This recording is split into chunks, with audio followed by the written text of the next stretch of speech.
Hey everyone, Joe here, interrupting your episode of Book Lounge by Libby with just a small favor to ask of you. If you would take a moment for me, I have a survey out there. I would like to know what you think about Book Lounge by Libby. So, in the episode description, there is a link to a survey. If you could take a moment and fill that out for me, I'd be ever so grateful. Whether you're a longtime listener from the Professional Book Nerds days, a new listener, or are just finding out about Book Lounge by Libby now, I want to hear from you. Fill out that survey so I know what you like about the show right now and what you'd love to see in the future. This survey will run until January 5th, so, take some time, fill it out, let me know what you think. And thank you so much. I really appreciate it. Happy reading, and now on to the episode.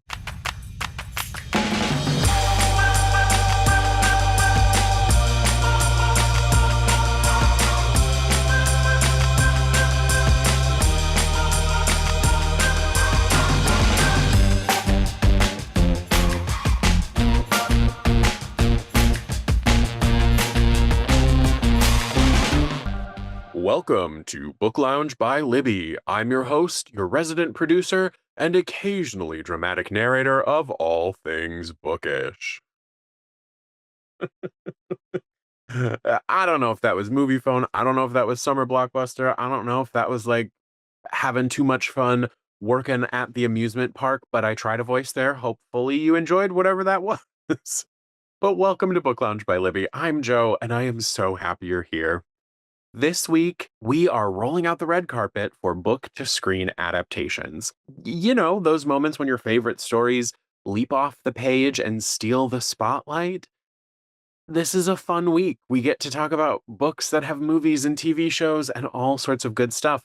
But first up in segment one, I get to talk to Louis Sachar, the author of Holes, and I get to hear his experience about working on the film. So if you want to hear all about his process in writing his first screenplay, adapting it, being on set, and just some other fun lightning round stuff, stick around for segment one, because Louis knows firsthand what it's like to watch his words become cinematic gold.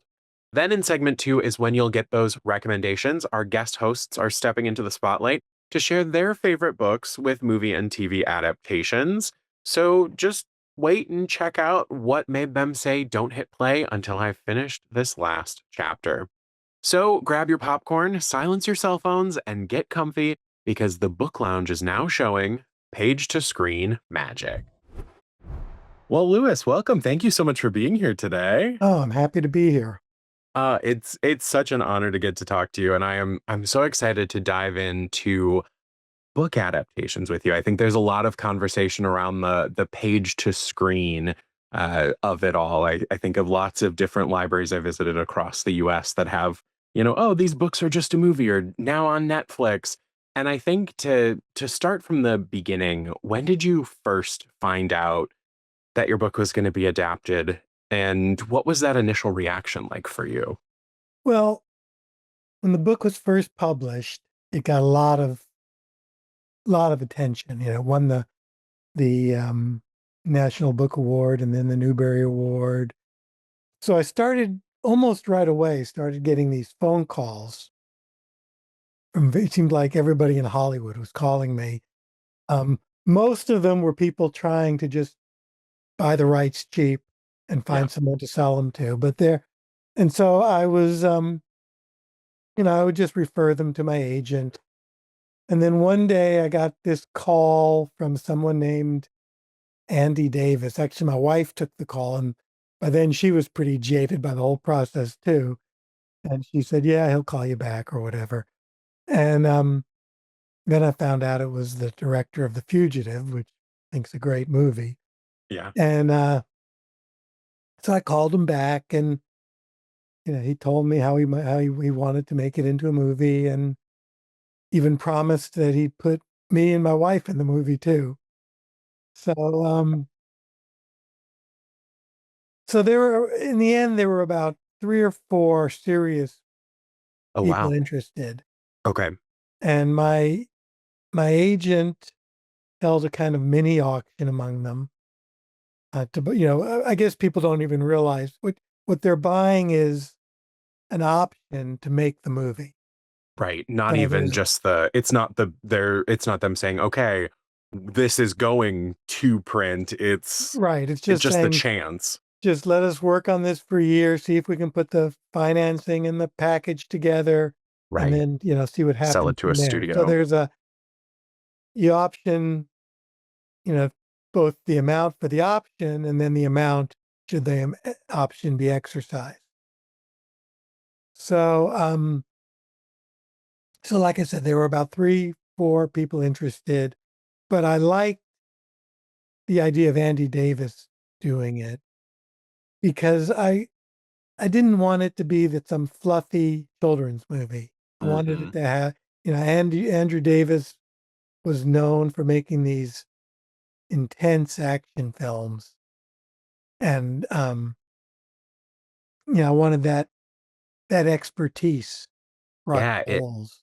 it has grit to it, but just like you're writing the book, it does not feel pandering. I mean, I feel like when I read it, I was being talked to as you have every ability to understand this book. And I think that's kind of like the genius writing style that especially then didn't feel very present. A lot of times it felt like children's stories could just be watered down rather than fully flushed out. And so giving the movie the same attention makes a lot of sense. Right, and that's so I was very, plus I liked Andy.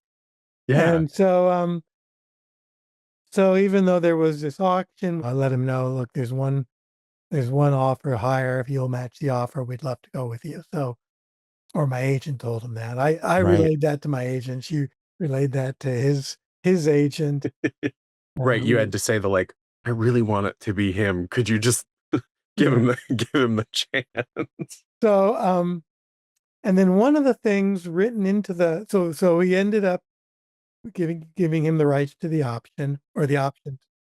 And one of the things written into the contract, unbeknownst to me, that my agent had put in was that I had right of refusal on the screenwriter. Oh, Only that's great. but only 3. Only I had 3. I could refuse You had 3 three after that. vetoes. Okay. After that, they didn't have to listen to me anymore. So they started sending me these scripts, not of Holes, obviously. No one's going to put the time to write Right. Holes that might, but they'd just of other screenplays these different writers had done. And there was one I particularly liked, and I said, "Yeah, let's go with that." And they said, "Well," then Andy called me one day and said, "Well, what about you writing it?" And I said, "Well, I've never written a screenplay. This is my first book being made into a movie. I like it done right. I really." And I said, try to get this guy." They told me, like, had a home. If it's hard to remember now, but he like worked. He lived part of the year in the U.S. and part of the year like in Costa Rica or something. So he was in Oh Costa wow. Rica at the time. Anyhow, Andy kind of convinced me. Well, just give it a try. We'll be able to help you with it, and we can always, even if you had to end up not writing it, if you write the first draft, your name will always be attached. Right. And I didn't realize at the time how big of a deal that was. You know, It's huge when you thinking about it now. Like right. I think when I was a kid, and I think even early on, I would have thought, well, the author wrote it. So then the movie is someone just taking it and making it, not thinking there's a script, there's a whole science behind screenwriting, and how Yeah. few actually get the opportunity to do that. Right. Yeah. For some reason, it seems like a lot of, movie producers, the last thing they want is the author involved, which seems crazy to me because, I know what made the book good. Right. And to me, it always feels like bring in the author, you're going to get less fan backlash because they can go, okay, they must be okay with how this turned out. Yeah. And plus, like I said, having your name attached is a big deal. I was told later on, yeah, a lot of producers just have their brother-in-law do it first, just to, so he can get some credit and some money from it. So it was a big deal for Andy to offer that to me. And Yeah, it shows his character and kind of like the hand he was playing to be like, I reached out to you because I'm interested in this project, but also he wanted to deliver, I mean, what is an incredible movie? Like, Yeah, well, he's an incredible director, in all every sense. it's so interesting to think of almost like the ambulance chasing at the time that you were describing that wrapped around as Holes started to pick up awards and the book itself was just kind of spreading far and wide, people saying, hey, can we lowball now, in the hopes that you'll say yes, and that's probably how so many projects die, or one of the way so many projects go to die. So then I started working on it, and I really had, I mean, I had like the scripts that he'd sent me of other screenwriters, and that was sort of like the only thing I'd ever seen about a screenplay. Yeah. Um, I did get a couple of books that I read. I don't remember where along the process I got these books about how to write a screenplay. Sure. Um, there was one called like um, just basic, like I don't know, some like well-known Oh, media like, guide how to write it. Yeah, and of then there course. was I'd always been a big fan of William Goldman. He wrote a book also about writing Oh. screenplays. Is he's the author of Marathon Man, and Mhm. wrote the screenplay for that, and he also wrote the screenplay for Butch Cassidy and the Sundance Kid, and at least was involved in the screenplay for All the President's Men. Well, Oh, wow. I think ended up getting credit for it. But anyway, so I read his book as well, and I just started writing it and sent it to Andy and his team. He had this great team. Teresa Tucker Davis and Lowell Blank worked with him, and they were a big help to me. I'm used to, with my books, sending my books, if the people, to a publisher. If they like it, then they negotiate with my agent. But in this case, the final contracts hadn't even been agreed upon yet for the movie. So I wrote this screenplay relatively quickly, in like a month and a half, Yeah. because I knew the story so well. And I was Right. just It still was living in you. right. And I was just going through the book and just kind of putting what was on the book on the screenplay page. And then I sent it to him, and he said, "Well, I can't look at it yet. I can't look at it until we have a deal." That had to be painful. You're Yeah. like, but wait, it's done. Yeah. I don't, Let's get yeah. moving. Yeah. Or at least, yeah, give me feedback. So anyway, so eventually the, The um, ink was dry. yeah, everything was signed, and he invited me out to his home, or he had a home, as connected to his, or it's like within half a mile of his office, Oh, wow. and where um, he had his own editing room and everything. And in fact, I remember going first seeing him in his editing room. It was some movie playing up on the screen that he was in the middle of editing. I remember thinking, wow, someday that might be Holes up there. Right. And so I, went out there, and that was where first met him and met Teresa and Lowell. Basically, he had his staff take every scene from my screenplay I'd written and put it on a 3x5 card and hang it on a bulletin board. Mhm. And then we spent most of the day deciding which scenes we're keeping, and what order we're putting them in. So I kept shifting things around, and I say, no, you have to have that before that, you know. Yeah. And, and there was a lot of discussion about the fact that, who's narrating this story? Because how do we know about about Elia and his pig and Madame Zeroni, there's Right. nobody in the present who knows about that. And you know, basically opted for doing it the same way as we do in the book. We just present Hmm. it. Right. And pretty much Lowell and Teresa backed me on that, but Andy wanted a narrator. You know, he wanted he also introduced having the main character, Yes. grandfather isn't in the book. Right. You've got his great great grandfather who, you know, the curse was put upon. And then you have the great grandfather who came to America and was robbed by kissing Kate Barlow, but there's no grandfather. And then we skip to so he wanted the grandfather as kind of the link and the one telling the story, but I was very much against. I didn't mind having the grandfather there. I was Right. against having a narrator. You know, let the Makes sense. action tell the story. And so we had a lot of back and forth about that. So anyhow, we ended up mapping out the story on the bulletin board. And then he went through and said, okay, this scene should take 30 seconds. This scene should take 15 seconds. This scene should take a minute or whatever. And I was told there's this general rule that a page of screenplay is a minute of screen time. Wow. So, you know, I basically had to write this scene. If it was a 15-second scene, it had to be a half a page.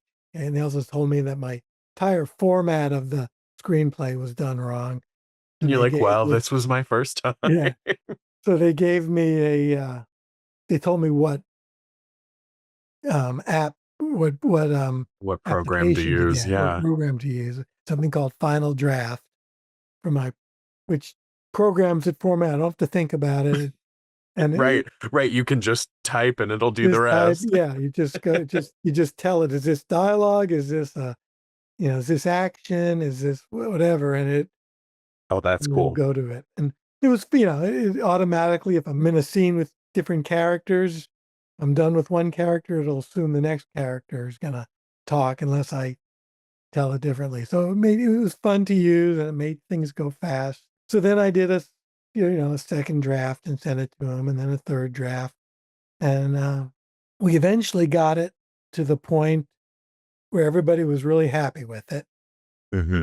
And I was real excited. Okay, let's get this thing going. And then he got an offer to make Collateral Damage, a big Arnold Schwarzenegger movie that, with like I don't know, big $100 million budget or whatever, Right. instead of Holes, which was trying to be made as a low budget film. So everything was put on hold for a year while he made Collateral Damage. And in the meantime, the geniuses at the studio, because even though he was the director, Sony was the studio involved. He had a deal with Sony. And they thought, well, we've got this one screenplay by Louis. Let's see Hmm. what someone else can do. So they hired Interesting. another screenwriter um, while he was off making Collateral Total damage. Damage. Huh. They kept me in the loop. And they sent me the screenplay, and I thought it was awful. Right. But I was trying to be professional about it. I kept my temper and just wrote a very long letter detailing point by point what didn't work for me with the screenplay. While I was staying in touch mostly with Teresa and Lowell, and they said, he said Andy really liked my letter and he kept it. He'll keep it with him the whole time and refer back to it. But we still had this new screenplay that we were going to have to work from.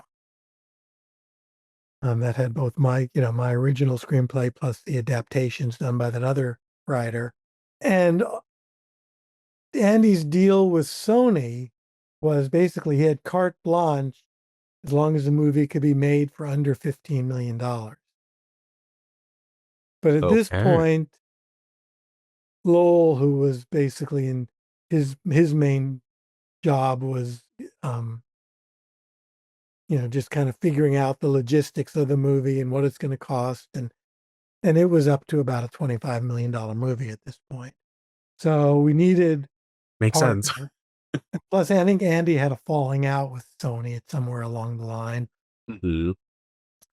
But this new company came along, Walden Media, who wanted to make wholesome family movies, high quality. And there was being financed by a billionaire named, I forget his name.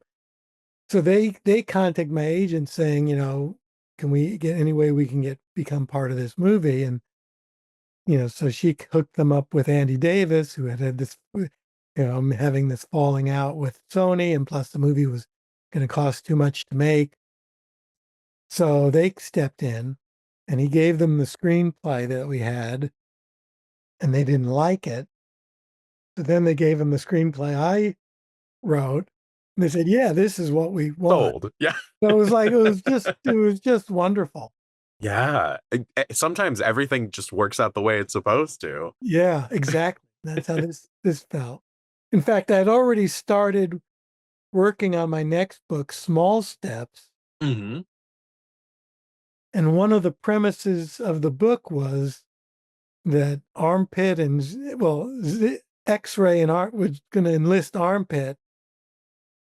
At least this is how I originally started the book, and the book never ended up this way. But it was when I was still kind of upset about what they'd done to my screenplay. Sure. So X-ray and Armpit were going to California to say, you got it all wrong. Plus, we want a piece of the action. And so, yeah, that was the initial, one of the initial ideas behind Small Steps, which ended up never doing happening. But Walden wanted me and wanted like my screenplay and wanted me to go back to be the screenwriter. And they had their notes, of course, that I had to do some revisions, but basically I got to just remake the screenplay the way I wanted it again. Oh, And they were great. And so then maybe 2 years after Andy Davis first contacted me, we started filming it, which I'm told is very, very fast. And it sounds fast, especially with like a whole break in the middle for him to yeah, do a different movie. yeah. Well, yeah, it might have been 3 years. I don't know. But in any case, it Still, was 3 years is still fast. yeah, I mean, movies sometimes take 10, 15 years to Right. get made. And and Andy said he wanted me on the set as much as I wanted to be, and I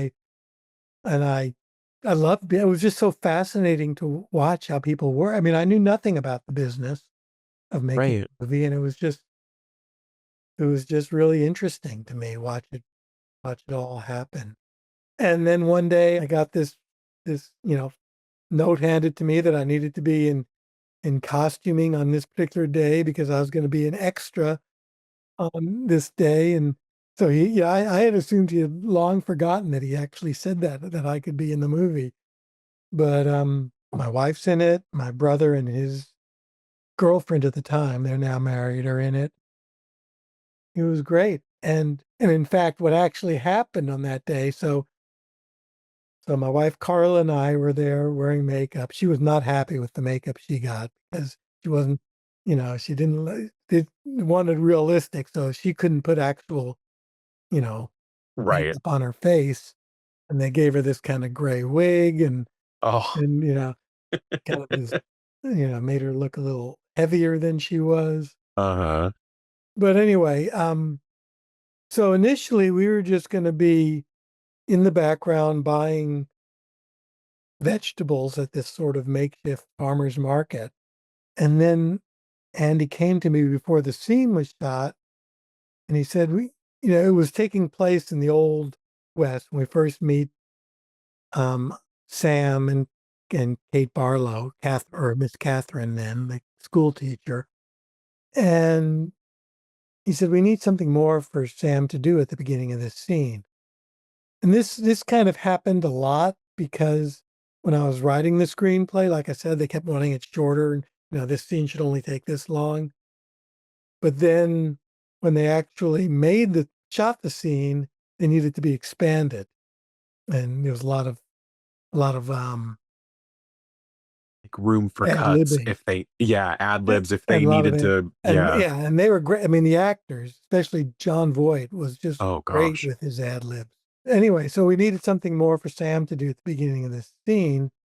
And I said, well, I had written this part that was cut where Sam uh, sells onion juice to this bald guy to make his hair grow. So we can do that.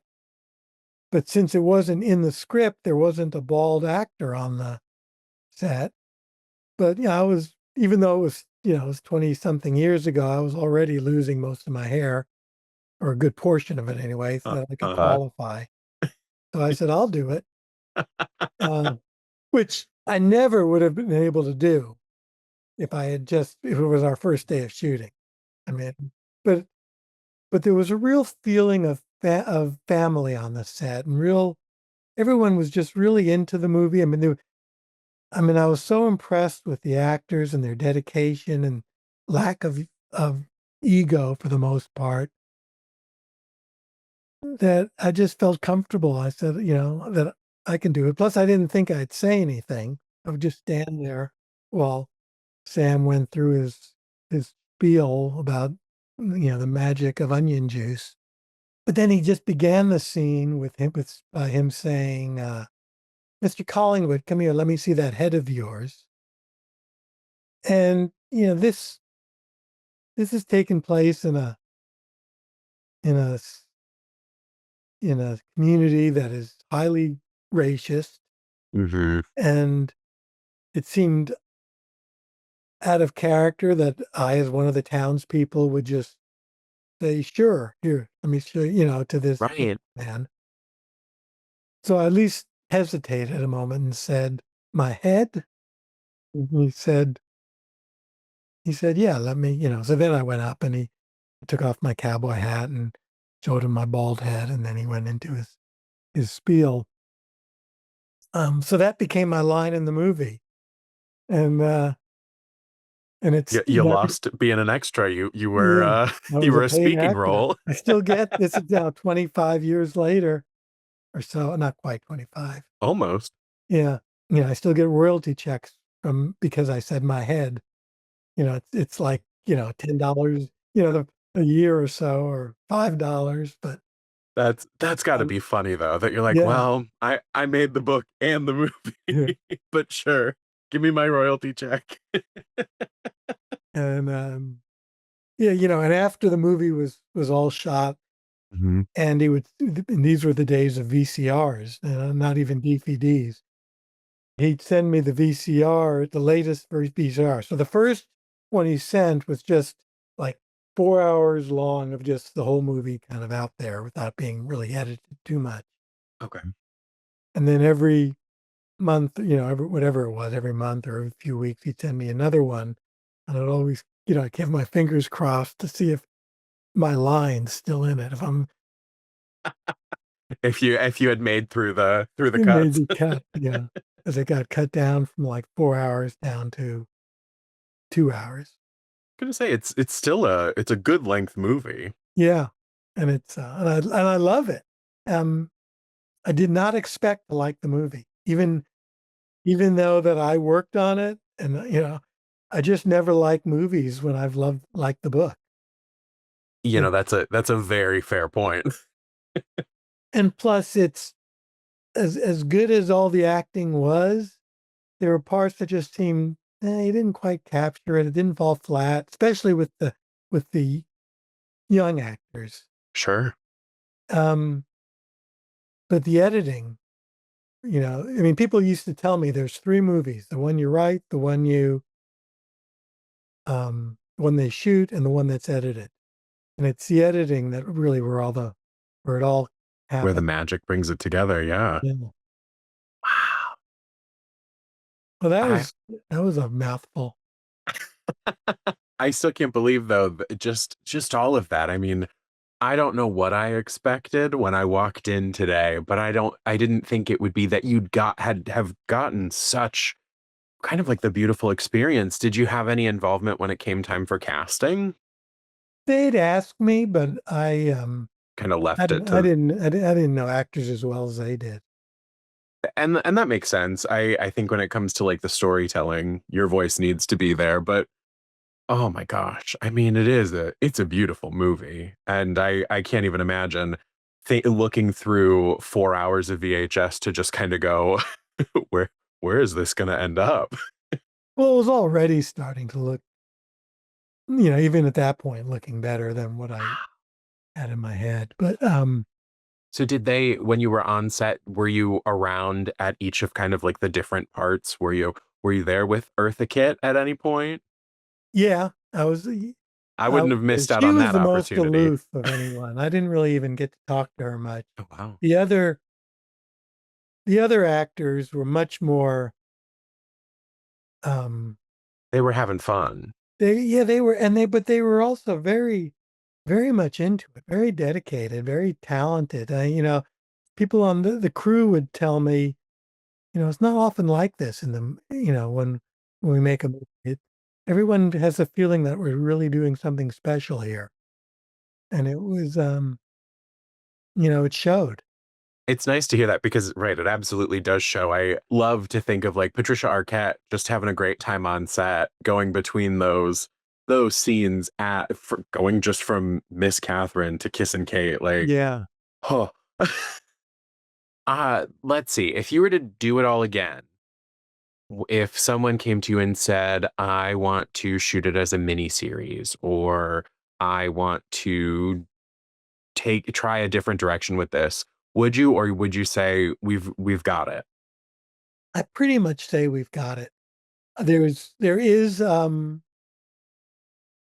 some kind of series that might show up on the Disney Channel.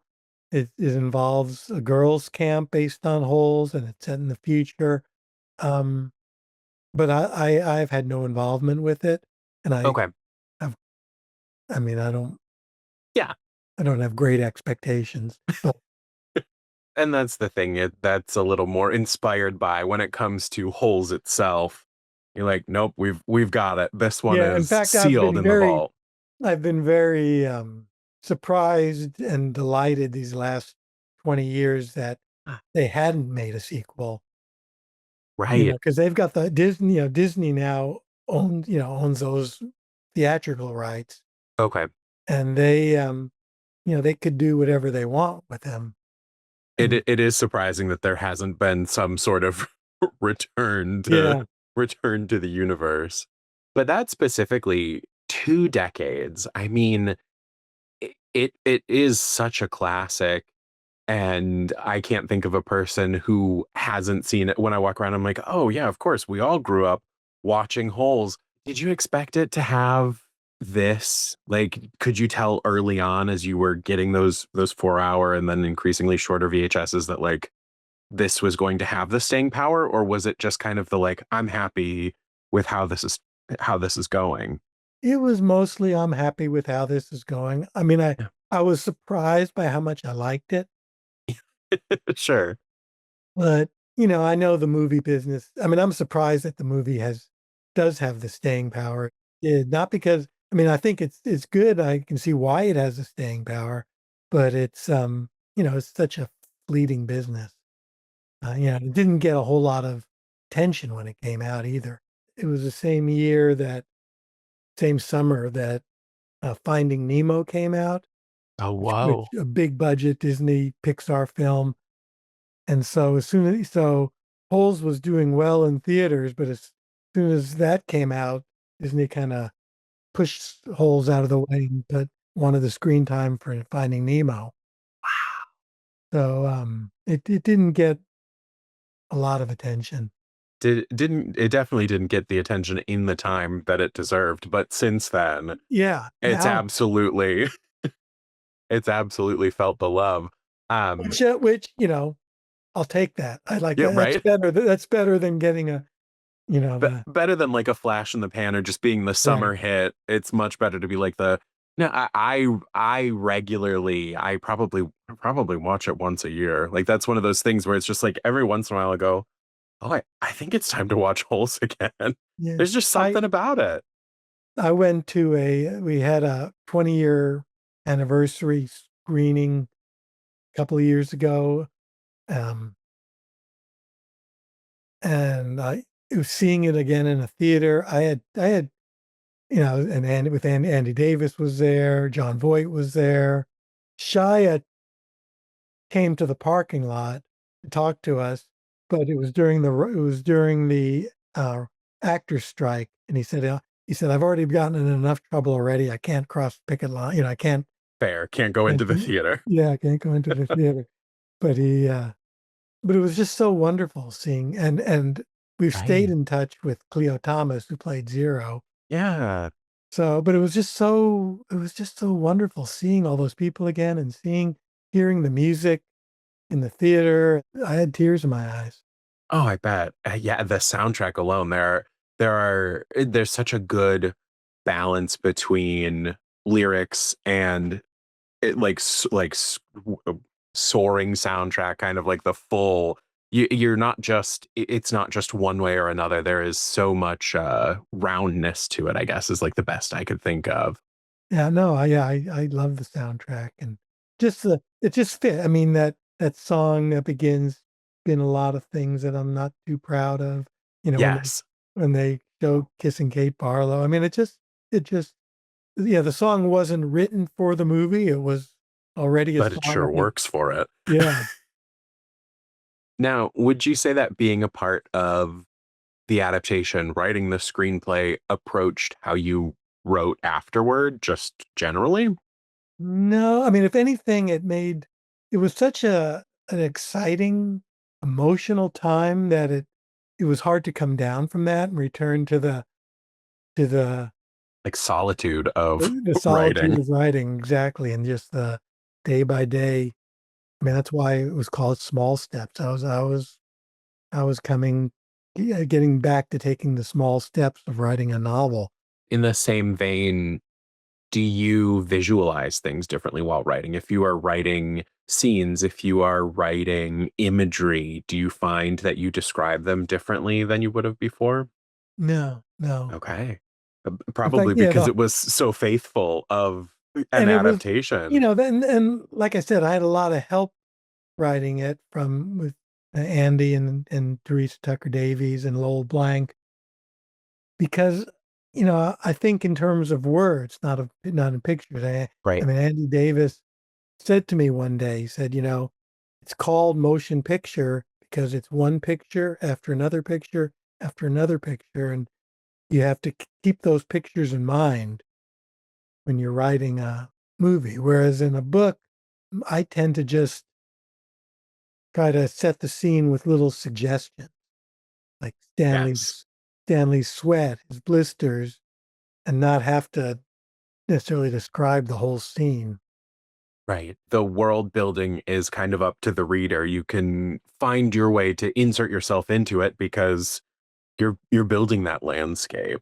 But it's allowing the reader to do it. Right, absolutely. Before I let you go, I have a lightning round for you. Just some movie-based this or that.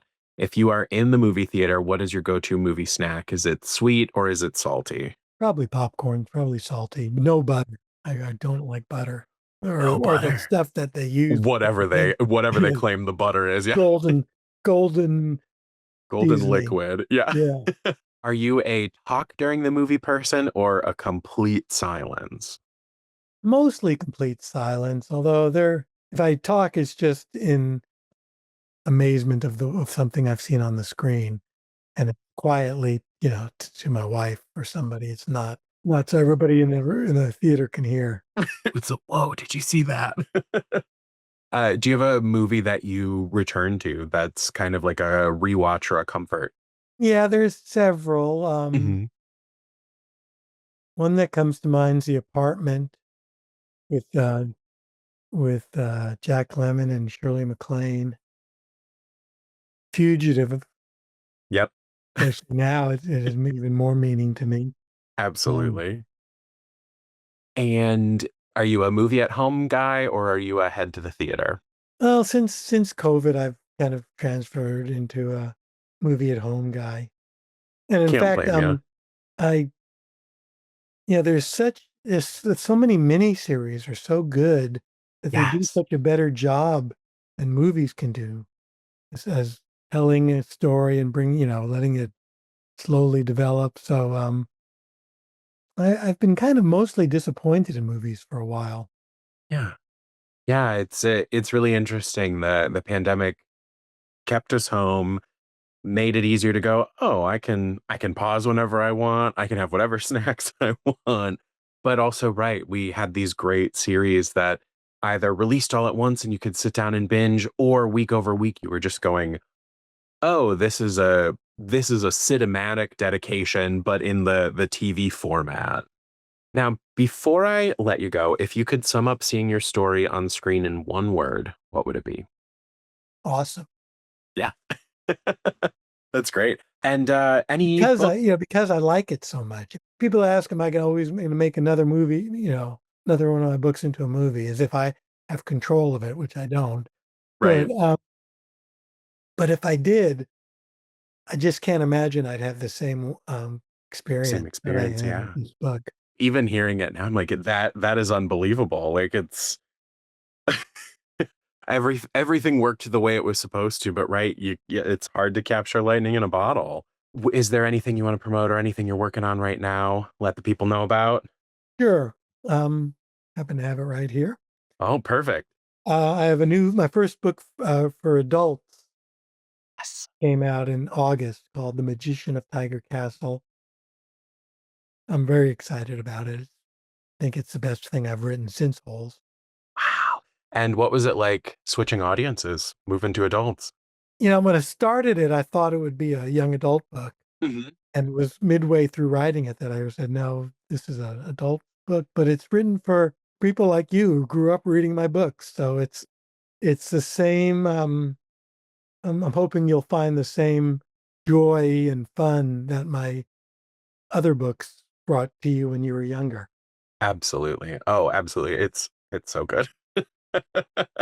I was on that email so fast when they said, "You wanna get to it early?" I said, "Yes, please." Oh, good. Well, thank you so much for joining me today.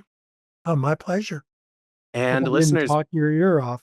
oh, I'll take it anytime. I know everyone's gonna love it, but listeners will now head over into our next segment.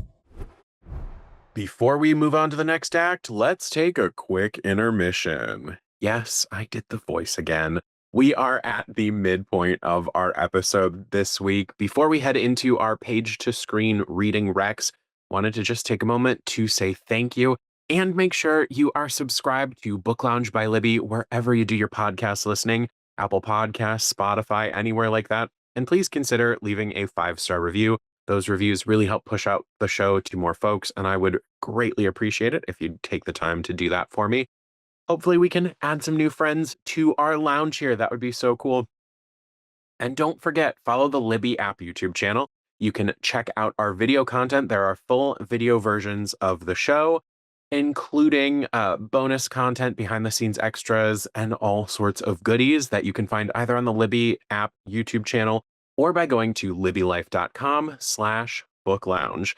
So when a season's airing and I put out bonus content, some of that content is only going to go live on libbylife.com/book lounge or the Libby app YouTube channel, and it won't hit your podcast feed. So make sure you're following all of the above. It's good. It's content. You love it. Anyway, I hope you have your snacks restocked. Let's roll the next reel as we move in to Reading Rex for Page to Screen. Hey friends, Joe from the future jumping in real quick because I've got a very exciting bonus for this episode. You can tell it's the future, the studio set for Christmas, but I had the chance to sit down with Danielle Valentine, author of Delicate Condition, the book that inspired American Horror Story Delicate. So before we dive into our adaptation recommendations, here's a brief conversation with Danielle that I promise you're going to love. Hi, Danielle. Thank you so much for being here. Hello, I'm so happy to be here. I am so excited to get to talk to you. I I loved Delicate Condition. Oh, thank It you. it was truly just one of those, like, it fell into my lap because my wonderful person at Sourcebooks sent it to me. Like, I know you'll want They're to so read this, good. and They're so good at like getting the books right out book to the too. right Yeah. people. Like, oh, and I mean, everything about it is just so delightful. But for anyone new to Delicate Condition, how did the spark for this story first come to you? And when did you realize it had this potential? Yeah, so it's actually kind of an interesting story. It's my first adult novel. I'd been writing young adult novels for years, Gorgeous young and adult thank novels, very you. successfully for a lot of years. Thank you. Like, oh And yeah. I had basically I wanted to get into the adult, world. I was kind of trying out a couple of different things to break into the adult genre. And I had tried this novel. It was kind of like a twisty thriller thing, and it just didn't work. It fell apart. My agent didn't like it. And the day that I came up with Delicate was the day that we had this like really awful conversation where she was essentially like, yeah, she never said you need to put it away, but I kind of connected the dots and I was like, Right. this isn't working, right? We have to put it away. So I was really, really depressed. And on top of being depressed, I was also gosh, I can't even remember, many months pregnant. I feel like it was like 7 months pregnant at that point.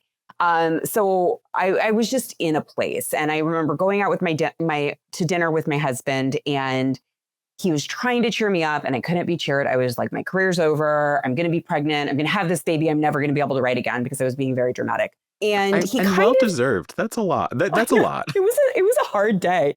Yeah. But he, one of the things that he does that we've just done our whole relationship is he will try and kind of like prompt me to come up with new ideas as a way of like making me feel better. Because I'm a huge nerd. And so he was like, well, what if you tried, what if you wrote like a science fiction novel, is what I remember him saying. And again, because I was in a place, I'm not usually this mean to him, but because I was in a place emotionally, I just snapped it and I'm like, why would I do that? The absolute best science fiction horror novel has already, or a horror story has already been written, and it's Alien. It's the film Alien. That is the best version of a science fiction horror story. Why would I try to do it? And Right. that at that moment, I kind of paused because I was realizing that like Alien is the story of, men trying to come up with this idea of like, what's the scariest thing I can think of? And it's this idea that there's something inside of you and you They can't figure out the scariest thing to be it. is pregnant. Yeah. Bingo. And so To I a man, started of kind of course. ranting about that and how it's, even though I love that film, like I have cats, which you may or may not see roaming in my my background, which are named Ripley and Jones after Alien. Of course. I'm a big fan of Alien. But I realized that as brilliant as that story is, it's really a story about being pregnant written by people who've never been pregnant. Right. And, the big story that we have about the horrors of pregnancy, the one that everybody wants to compare everyone that comes after it to, is Rosemary's Baby, which is another horror novel about what it is like to be pregnant, written by somebody who has never been pregnant.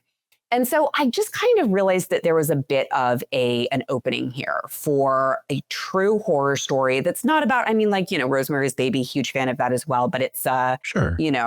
it's way more, it's about other things. Like it's about pregnancy, but it's also about witches and the devil. And, it's not intended to be specifically about Rosemary's experience being pregnant. And I thought that's a really interesting story that I haven't read, is what is the real experience about, of being pregnant? And it is already a horror story, even without all of the extra piled on top of it. And so just the science, just what happens to you. Just what happens to your body is insane. And I was going through it and I was feeling some kind of way about it. And so I was like, okay, I think that there's something here. And I think I could take all of the fairly typical symptoms that people who are pregnant deal with and just kind of turn them up a notch to shine a light on how absurd it is that we expect people to go through this. And that's what Delicate Condition really is. It's a pretty unflinching look at what you were experiencing when you were pregnant. I cannot believe you started writing this book while pregnant. Like, I kind of process everything through a lens of horror, so. but still, like, I'm not pregnant, never been pregnant, can't be pregnant.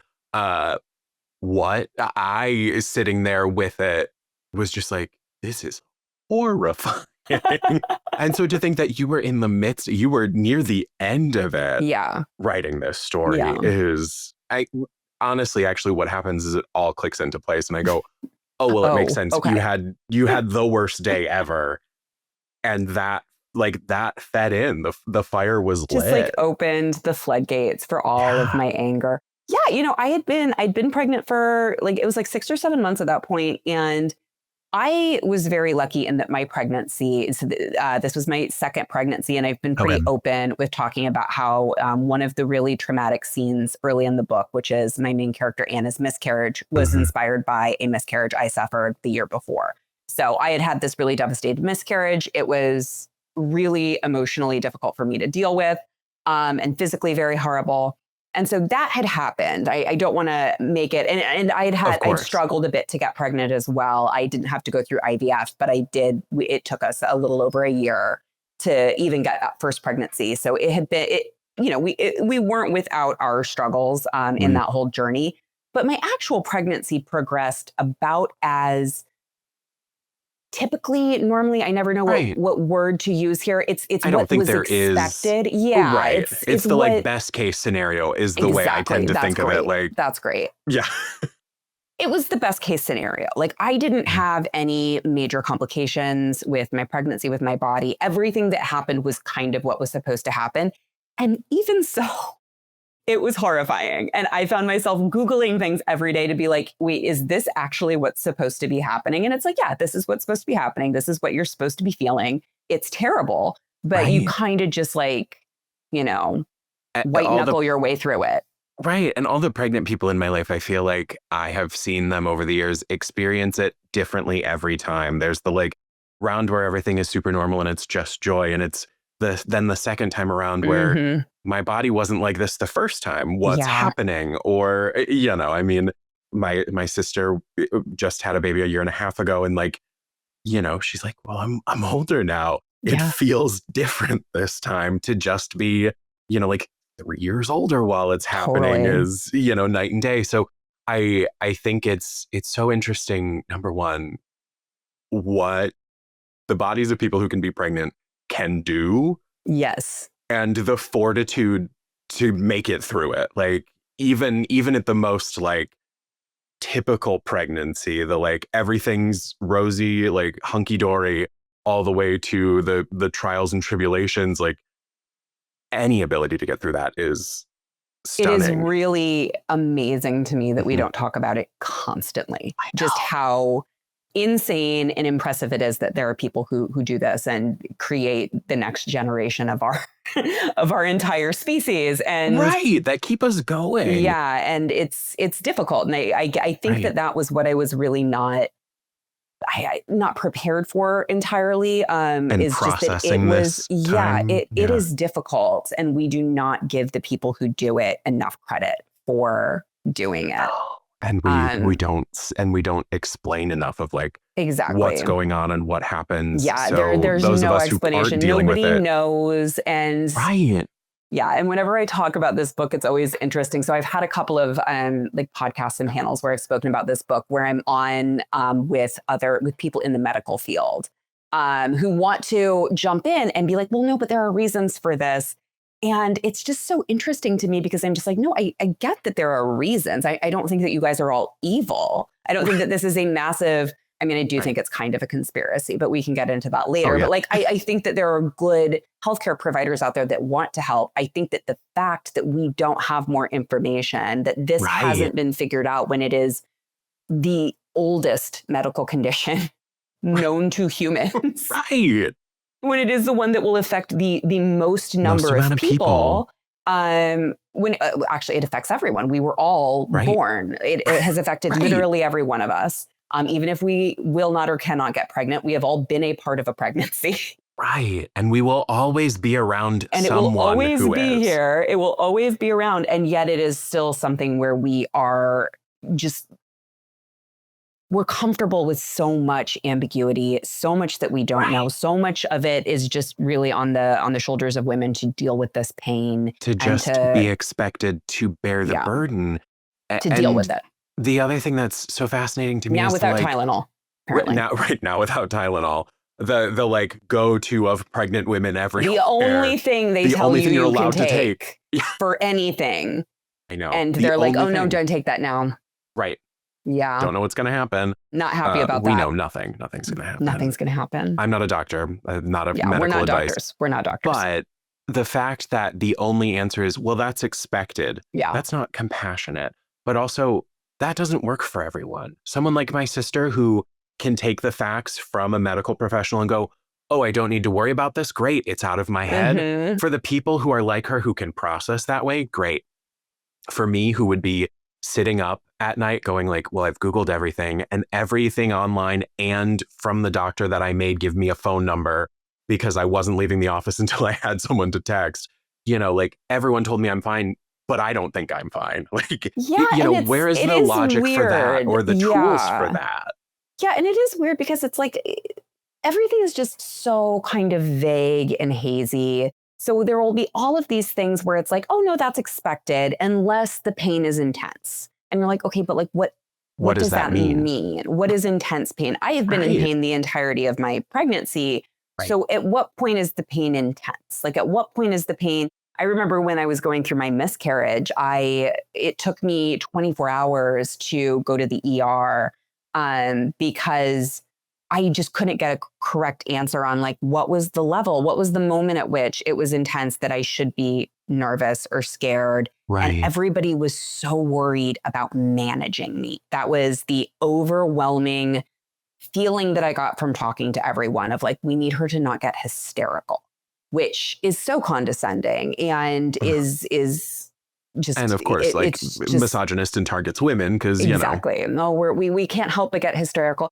And I do get it because you are talking about like, it is a very difficult, painful thing. But like, there was just this overwhelming feeling of like withholding information from me because I might not be able to deal with it. Right. And it prevented me from really knowing what was going on until, you know, until you were forced to grapple with it. I had been kind of in the process of miscarrying for like a day and a half before I finally kind of realized like, oh, okay, that's what this is what's happening. And it was devastating because everybody had been telling me it's going to be fine up until that moment. And then it just was clearly not going to be fine. Turn on a dime with them with that. Well, everything's going to be fine. Everything is going to be fine. I'm actually so sorry to tell you this. And and you're just expected to roll with that. Yeah. It was an odd thing. It was for being so traumatic and horrible. It is something that just, it happens to so many people that there's this kind of sense of like, okay, well, that's what happened. And like, you're just supposed to get over it. Suddenly first, when you walked in, you were like a bouncy, fun, expectant mother. And then after that point, you become like a number. You're like the barcode on your bracelet. Yeah. And I think that it goes beyond pregnancy. I've had a lot of conversations with a friend of mine who she was dealing with some serious medical issues as well that had nothing to do with pregnancy. And we would talk about the similarities a lot. And it was just the similarities of having to deal with the medical system. And like her health issues were also very specific to women. And so I think that is a piece of it as well, is dealing with the medical system when it comes to women's health. Right. The place where we seem to put no money or research or time. Yeah. It's just an interesting thing. And you're kind of made to believe that a lot of the things that have happened are your fault, even though we know from science that it's not your fault. You did nothing to like deserve this. Right. But there's just this weird energy that's kind of directed at you. So I know it goes beyond pregnancy and miscarriage and those types of health issues, but it's very strange. My husband deals with the medical industry in a very different way. We talk about it a lot because he has a hard time believing some of my stories. And I'm like, dude, this is just... I'm fat. I'll say it just like that. So You I have a understand in lot a of, different yeah. way, more similar to what you do, because Mhm. every problem I've had would be solved by losing Oh yeah, you just anywhere have to from lose weight. 5 to 80 pounds. Yeah, So for sure. You it's, have a it's cold. very odd. Have you tried losing weight? You can't Have sleep. you Like, tried an exercise routine for your for cold? Yeah, fuck's sake. Yeah. Like, I know. it's disgusting. It's the Yeah. way that the medical industry treats anyone who is not white and thin Mhm. and male and, Right. cisgender. And I could go on. Oh yeah. I have It's issues. oh, hey, me too. It's an absolute nightmare. But what I'm sure might not have been a nightmare. Wow, king of segues. No, I love it. Was this adaptation? When did you learn that Delicate Condition was becoming American Horror Story Delicate? I What was actually your learned in this reaction? room. I was standing right here. Love it. And I had gotten a phone call, and the area code was Beverly Hills. And so this is the thing. I now do a little bit more work in film and TV. And so I Mhm. see that, and I get a lot of spam. So I see that area code more frequently. But at the time, it only ever meant that I was getting a call from my, my literary, my book to film, book to TV agent at CAA, who is delightful and who I am obsessed with. But so I knew that it was a call from her. And of course, I picked it up and she was on the phone with my agent. And so already you're like, okay, this is good news. Like, they don't just call you out of the blue to be like, nobody wants this. They only really call you to be like, hey, somebody's interested in maybe adapting it. And I'd been to the rodeo a couple of times by this point. I'd had a couple of other projects that got optioned, which is always just such a delightful, wonderful thing. But Yeah. usually what it means is that somebody is going to try and make your show. And because Hollywood is impossible and so hard, they are not going to succeed. Not always. Obviously, there are lots and lots of examples But, of people right. who've had their adaptations made. But by and large, a lot of these things Most are oftentimes bought. Right. Once for they get one promised reason or as like another. they usually die on the cutting room They floor. just can't do Yeah. it for one reason. Something falls apart along the way, which is just part of the process. And so you're kind of prepared for that. Like, okay, this is very cool, but it's probably going to be an announcement and maybe a nice check that I wasn't expecting. And that's where it's going to end. So that's what I was expecting and excited for, right? Like, I was Yeah. prepared At for, least like, you're going to get a fun check. at least I was going to get a check. At least I was going to be able to make an announcement, which is always fun. Oh, they're making this show. And I was not prepared for my agent to say, like, oh, Ryan Murphy is interested in that. So And already it she was like, so fast. Like, I mean, so fast. so Ryan Murphy is fast. interested in it. And she was like, oh, do you know who Ryan Murphy is? Which was like the funniest thing she's ever said to me. Please. She Yeah. likes to say that a lot. Like, oh, do you know who Blumhouse is? I'm like, yeah, Yeah, yes, I I'm know pretty who well these aware. people are. So she was like, do you know who Ryan Murphy is? Of course I do. And then she said that it was going to be the next season of American Horror Story. And that's when I just like peed my pants. I was just like, Yeah. I didn't even know this was an option. And so it was just a complete shock. And it was so amazing. And that happened in September. So it was the September before the book came out. Oh, well. And by the next April, I got the call that they were going into production. Wow. So fast, so incredibly fast. Yeah, I still have whiplash. I was talking about it with somebody else earlier, and I was like having to go back and check the dates. I'm like, it couldn't have possibly been that fast. Yeah, it was less than a year.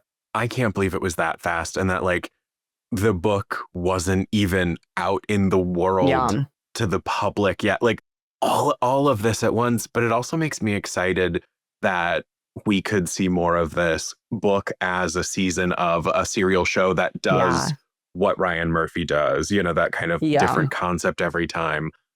But to sneak back into Delicate Condition, as you mentioned, Rosemary's Baby, I have to use the quote from Andrea Bartz on the cover that it's the feminist update to Rosemary's Baby we all needed. How did you approach reclaiming the classic horror mythology and tropes into your modern lens? I mean, I know we started from this terrible place, but at what point did you find your influences working in with you? It's so interesting that it gets compared to Rosemary's Baby, because like it was inspired by Alien. It wasn't inspired by Rosemary's Baby. And when you said that to me, I was like, I see that so much a more. lot of people are like, yeah, okay, yeah, that actually makes sense. Like she's a body horror writer, like it's very Fully. body horror. So I hadn't read or seen Rosemary's Baby at the point that I came up with the idea. But obviously I knew that this book existed. I knew what it was about. And I think my main concern was I didn't want to overlap. I didn't want to rewrite a book that had already been written.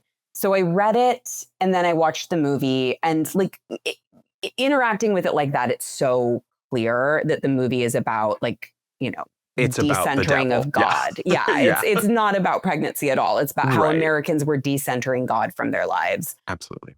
And that's what it was about. And so I was like, oh, okay, so this makes sense. Like, I think that people remember the pregnancy part because that is a primal, visceral fear that we have of something happening to our bodies. That's why Alien became as huge of a success as it did, because that idea of something coming into our bodies and invading them in that way is very scary. But that wasn't really where the spotlight was in Rosemary's Baby. The spotlight was on the conspiracy and her being gaslit by these people that she trusted, and the thriller, idea, the horror-y kind of notes, not the person that it was happening to. Yeah. Whereas Rosemary's experience is really it's quite shallow and I say that like Ira Levine is a brilliant writer and it's a brilliant story, but like that was just not what his focus was on. Right. And I knew that I wanted that to be the entirety of my focus. Like there's also other gaslighty conspiracy stuff going on in my novel as well, that I really wanted you to be right with this character. She was experiencing this thing happening to her body. I wanted it to feel like it was happening to you, because that's where I found the interesting, the good stuff, like the good horror beats, was in really getting into the nitty gritty of her experience in her body and her feeling like her body no longer belonged to her. So I think that just to be really succinct, not that anything I've said up till now has been remotely succinct in answering your question, it was the pain that got me into the story. It was thinking about Anna's pain, thinking about my pain, and thinking about the expectation that we have of women and, people with uteruses the world over to hold this pain. That was really what the core of the book was about, is we expect pain of women. That makes so much sense. And, you mentioned there's medical gaslighting. There's so many anxieties throughout. There is pregnancy as horror, as social commentary. But then as well, the way that we connect with Anna, the paranoia feels so real, even before we know what's actually happening. What do you think you wanted readers to feel toward her? And how did you kind of balance that sympathy with, can we trust her, with suspense as you were writing? So adult thriller horror kind of crossover titles up until this moment, and beyond, it's not like I had this big genre shift in the industry, but you were right there with it. This definitely marks the time where people were blending more often. It wasn't so we have strict rules to follow. It was we're kicking open the genre. Yeah. Yes, I exactly. And I think that up until this moment, there was really a formula that had been working, where it's this female character and you knew that you couldn't trust her. You know what I mean? So it's like the girl on the train, Gone Girl. We had to only do unreliable narrator. You knew that she was unreliable. Yeah. So you're going into these stories and you're primed. And those are the biggest ones, but they're everywhere. I read all of them when I was going into this. And it's always, you cannot trust the woman. It's always the woman telling you this story. So I knew that when I was writing this novel, and I wanted to play with that idea. I knew that people weren't going to believe her, and doctors don't believe us. So I wanted to use that. I wanted to use it. I wanted to write the most unbelievable story, but then, at the end, it's she wasn't lying. Right. It's the best she way to going crazy. It's the best way to flip it on its head, because you've got the perfect setup of okay, well, I know what I'm in for. And the whole time that you're questioning it, you're like, well, she's still got to be unreliable. She's no, she still doesn't.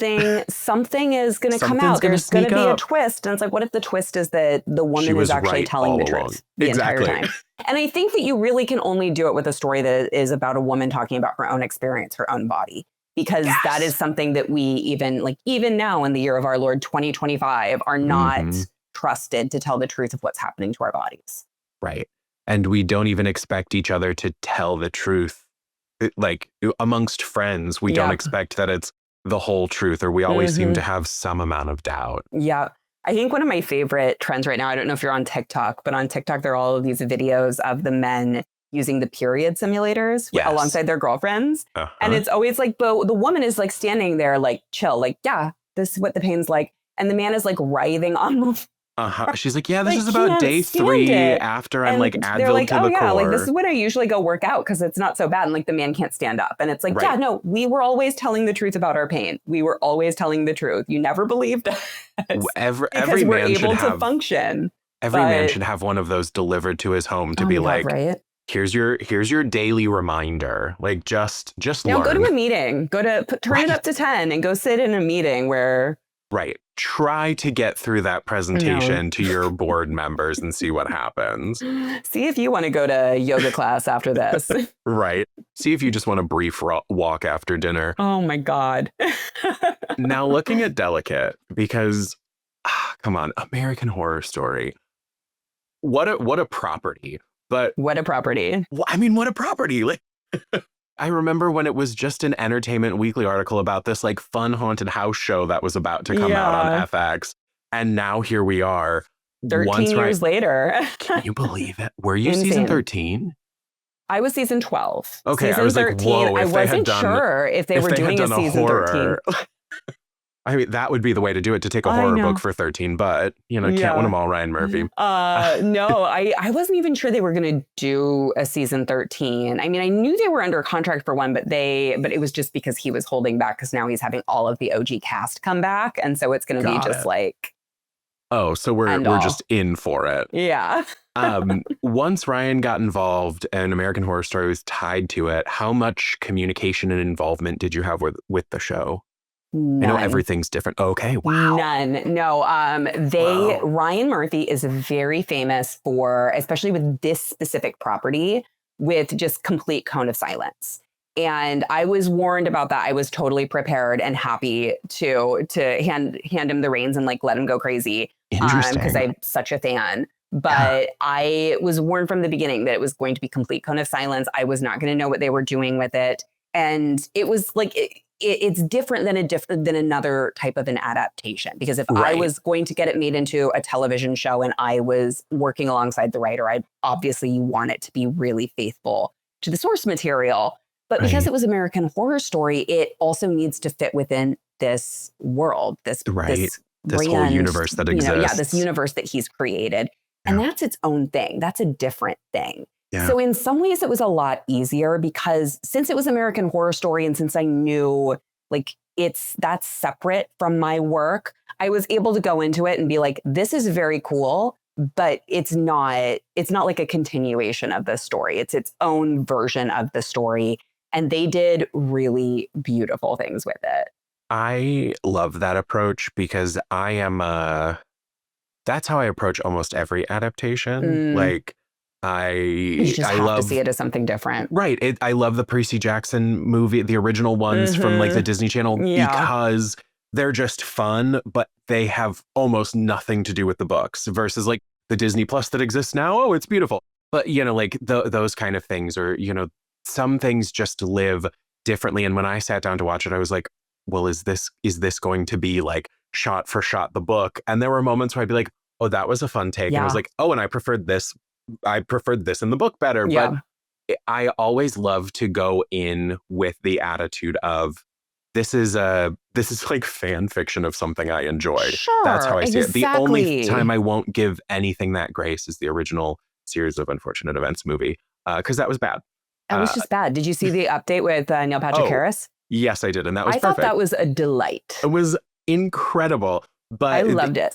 I don't ever really like talk shit on anything, and I'll talk shit on that. That movie was bad. So bad. But they just let it become like the Jim Carrey show. It was the Jim Carrey show in a way that I'm sorry, didn't make Count any Olaf sense. does not need to be this much a presence in any story. Like he's the villain. Not like this. Anyway, no, I'm right there with you. And I loved a series of unfortunate events. So it had to make it easier to approach this, knowing what you were getting into walking in, but also that you immediately kind of like divorced yourself from it of like, I get to see someone's take on my work. Exactly. And it wasn't instead like, oh, I don't want it to be like that. Yeah, I was able to really just come into it almost as a fan, and it just got to be this entirely like fun, cool thing that happened. And I did get to meet with the showrunner. Cool. And see some stills and hear a little bit of how they were going to do it up front. But it was all very hush hush. And it was just fun. It was just a really fun way. Like, I didn't know that Kim Kardashian was going to be in it until she announced it on Instagram. Stop it. That was a weird day. That's nuts. It was amazing. I remember that's seeing how you it. find out that That's how I Kim found K out. I remember seeing it and immediately like texting my agent to be like, is this real? Is this really happening? Because it was true? wild. And we couldn't figure out who she was going to play for a little while. Right. And like, so that was kind of a good role. I thought she was amazing. I thought she did a great job. I haven't seen her new. I know that she and Ryan Murphy have a new thing out, and I haven't seen it yet. But I haven't either, and I've heard things that make me not necessarily want to pick it up. Stuff that maybe it's not. But maybe she it's not did for me. so well in that role that I Yeah, was like, and seeing okay, her, Kim. Yeah, seeing her like say words that I had written was one of the most surreal moments of my life. Like that was not on my bingo card, for that year. So it was very strange. It could be like that. There's no way. Like, why would you think? I know. Life can go to strange places, guys. Just roll with it. Be happy for the ride. Be happy for the ride. So we know it was wild seeing like Kim K, Emma Roberts. Yes. Emma Roberts also. So it's so funny.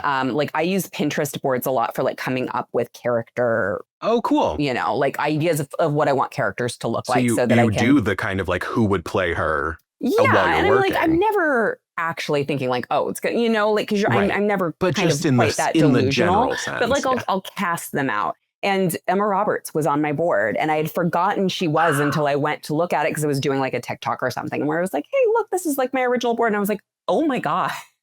Called it. That is crazy. And now I keep getting fed on Pinterest for my like style, like when I'm like, I'll look at outfits and clothes and stuff. And I keep getting stills of Emma Roberts playing my character for my style stuff where I'm like, yeah, I mean, her style is phenomenal in that show. But this is a very weird thing. Such a strange thing, but were you happy to see all the people? I know it's different in your brain than the book, but were you happy to see how everyone fell into these roles? I think it was really beautifully cast. It was really I really cool. do. I thought that the choices they made were so cool and not necessarily always who I would have thought. Like Kim Kardashian was not how I envisioned my Siobhan, but they kind of combined. Yeah, they combined two characters in the book. So it was Siobhan and her publicist, Emily, got combined to create the Siobhan that Kim K ends up playing. So when you think about it like that, I'm like, oh yeah, she is kind of a combo of those two characters. But worked really well. And I understand why they did that, because in the book, you need a lot of different characters on the sidelines to kind of fill out the cast, because it's a book and you want to really get immersed in that. But I could see how on film, on TV, that's not going to play out the same way. And it's going to end up muddying it a little bit to have so many characters who are kind of playing the same role in her life. It was her publicist who is just kind of like managing her career. And then her friend who is also just like kind of being a mentor and managing her. And I could see how that they wanted to condense that for TV. So that made perfect sense to me. But yeah, that was like a little different than I'd pictured it. And then Emma is like, I think like she's around the right age to play Anna, but she's so youthful looking. That I was like, how is she going to play? And then I like looked it up and I'm like, oh, she's like my age and has a kid who's my daughter's age and is actually exactly the age of this person. But it just was odd. Maybe like a couple years younger, but Well, she's got that baby face, but Mhm. also we're so conditioned to be like everyone in Hollywood has to like either play older or be older than what they're Yes. playing. So to have it be so real is where you just go, Totally. oh, I was just like, oh, I guess she is the right age, but I still expect her to play teenagers. right. I still want her to be Nancy Drew. Mhm.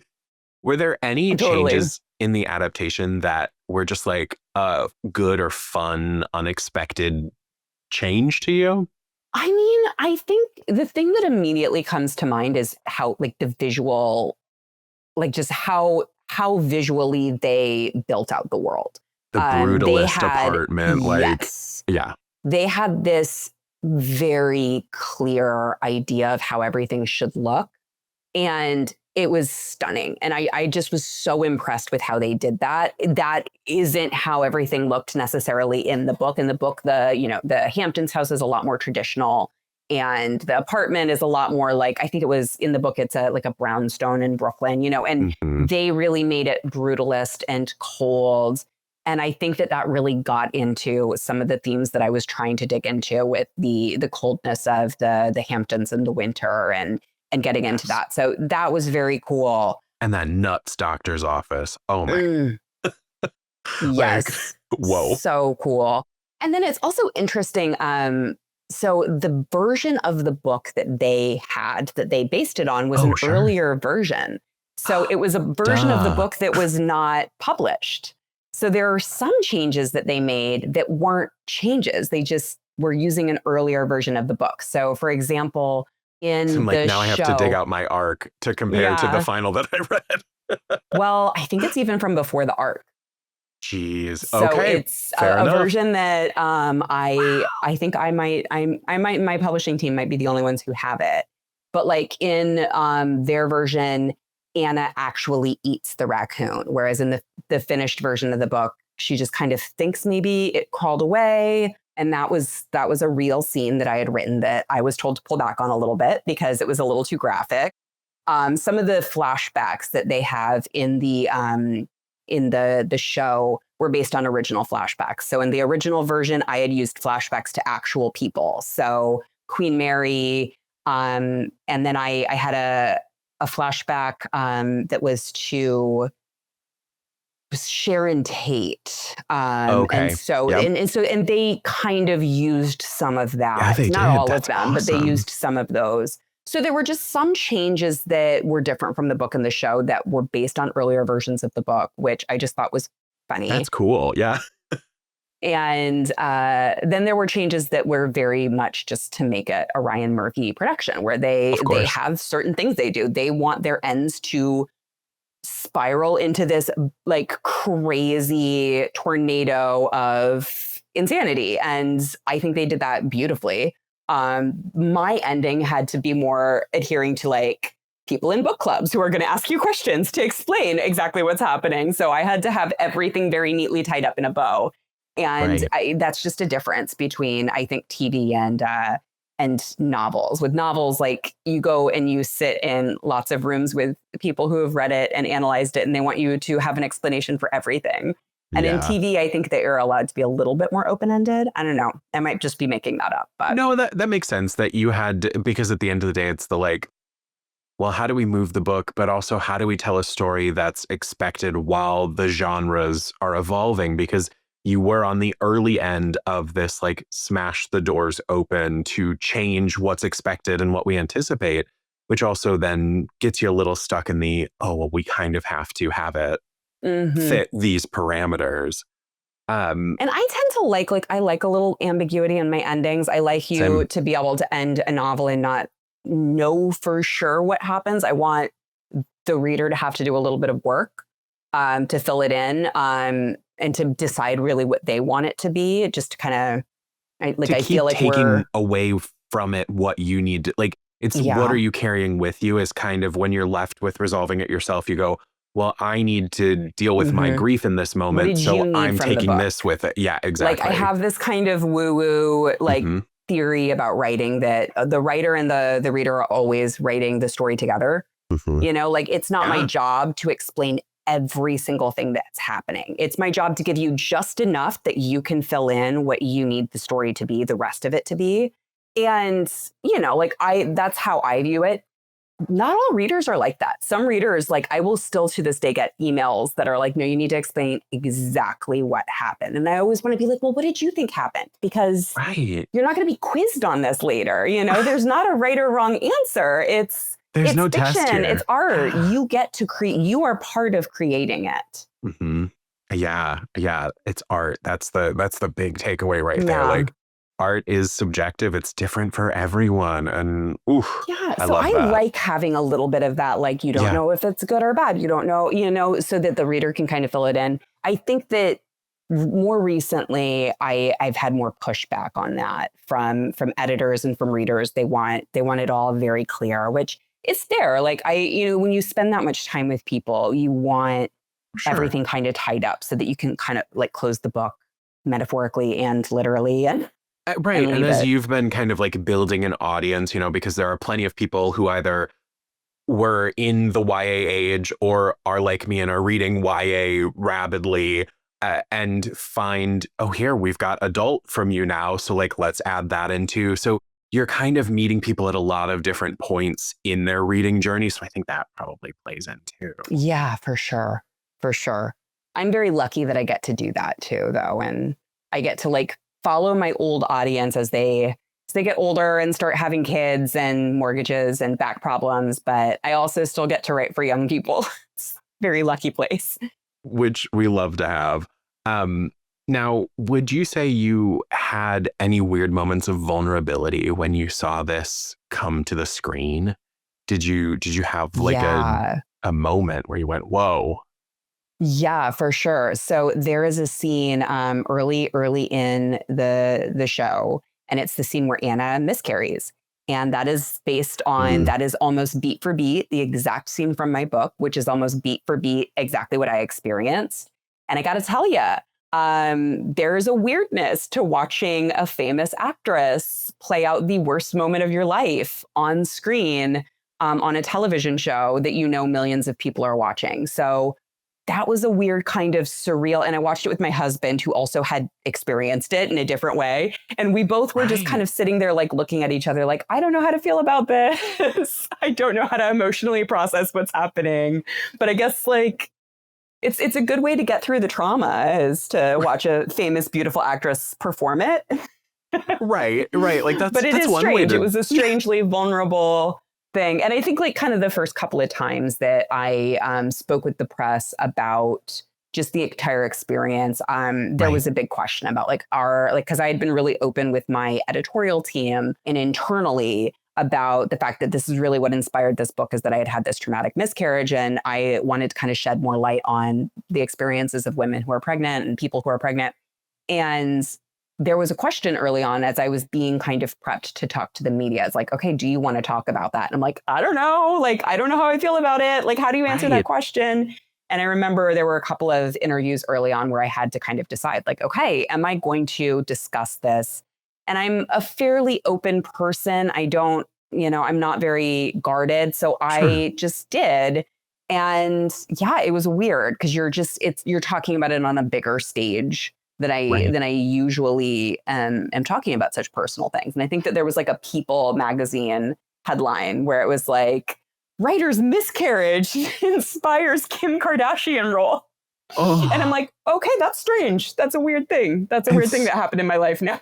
It's so weird. And it's one of those where you're like, I want to frame this People article about me, but also I don't want that on my wall.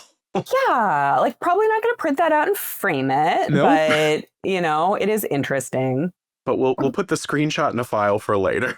Like, wow, look at what happened. Yeah, a little strange. It was interesting though, because I do remember around when I had experienced this miscarriage, there was an actress. I think it was Shane Mitchell. I could be wrong about the exact actress, but a famous woman came out and she had also experienced pregnancy loss, and she came out and was talking about it. And that's really what kind of inspired the character of Anna, because I remember thinking like, I'm going through this and it's so traumatic. And I cannot imagine how hard it would be to be going through this as a public figure and be expected to kind of like perform this grief for my fans. because people want you to feel a certain way after a miscarriage. They expect certain things. And Right. like, obviously I was sad, but the way that I had processed it was through a lot of anger. And that's not what we want from women. You know, we don't want to see them be really angry and kind of bitchy and, Right. you know, just say mean things to their husbands and like all of the things that I was doing to kind of process it. We don't really want to see that. Right. And yeah, and it occurred to me that I was lucky in a way that as a writer, I really got to deal with my emotions myself and with the people who already knew and loved and trusted me, so that I didn't have to like explain why I was reacting the way I was. You watch the show, and there are so many times when Anna in the show or in the book, she comes across as unlikable, Mhm. and it's just she's dealing with these incredible things, and to have Right. to deal with that and still be this like likable female character is insane. But that is Right. what we expect from women. Right. And it doesn't matter if you are a famous public figure or not. It is expected in every step of the way. And so to have to, like you said, perform that for Mm-hmm. an adoring fan base, for the public eye, for the paparazzi you don't know is taking your photo. Yeah, couldn't imagine. That's really where the No. idea of Anna came from, because that to me would have been like the most horrific thing, is to have to deal with this publicly, Right. to have to deal with it while there was a camera aimed at me. Oh, well, I know I have kept you for so much time and I don't want to stop talking, but before I do and before I let you go, where can the people find you? What are you working on? What can you talk about? What can you promote? Oh, you can find me on TikTok and Instagram. It's my Mhm. handle's Danielle Valentine Books. And yeah, there are way too many pictures and videos of me on those platforms. So you will get more than you need. I'm currently promoting my new book, so I'm just going to hold it up. It's the Dead Husband Cookbook. So the Dead Husband Cookbook is basically like if Martha Stewart had this twisty, cannibalistic, like rumor filled scandal in her background, that everybody was like, maybe she killed her husband. What's the secret ingredient in her meatballs? Like, that's really what it is. But it's also very much about the experience of being, you know, a mother, and about a young mother who's trying to navigate that whole world, and about female hunger. So it's a book about female ambition and female hunger, both like metaphorically and literally.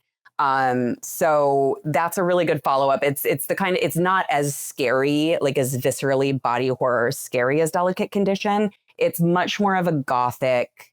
The horror is in the tone and the vibe, and it's kind of lurking around the edges, but it's not. If you're kind of like squeamish about horror, it's a really good intro, because it's a lot more in the thriller mystery space, even though there are like hints of horrible things happening around the edges. So this is one of my favorite books I've ever read or written.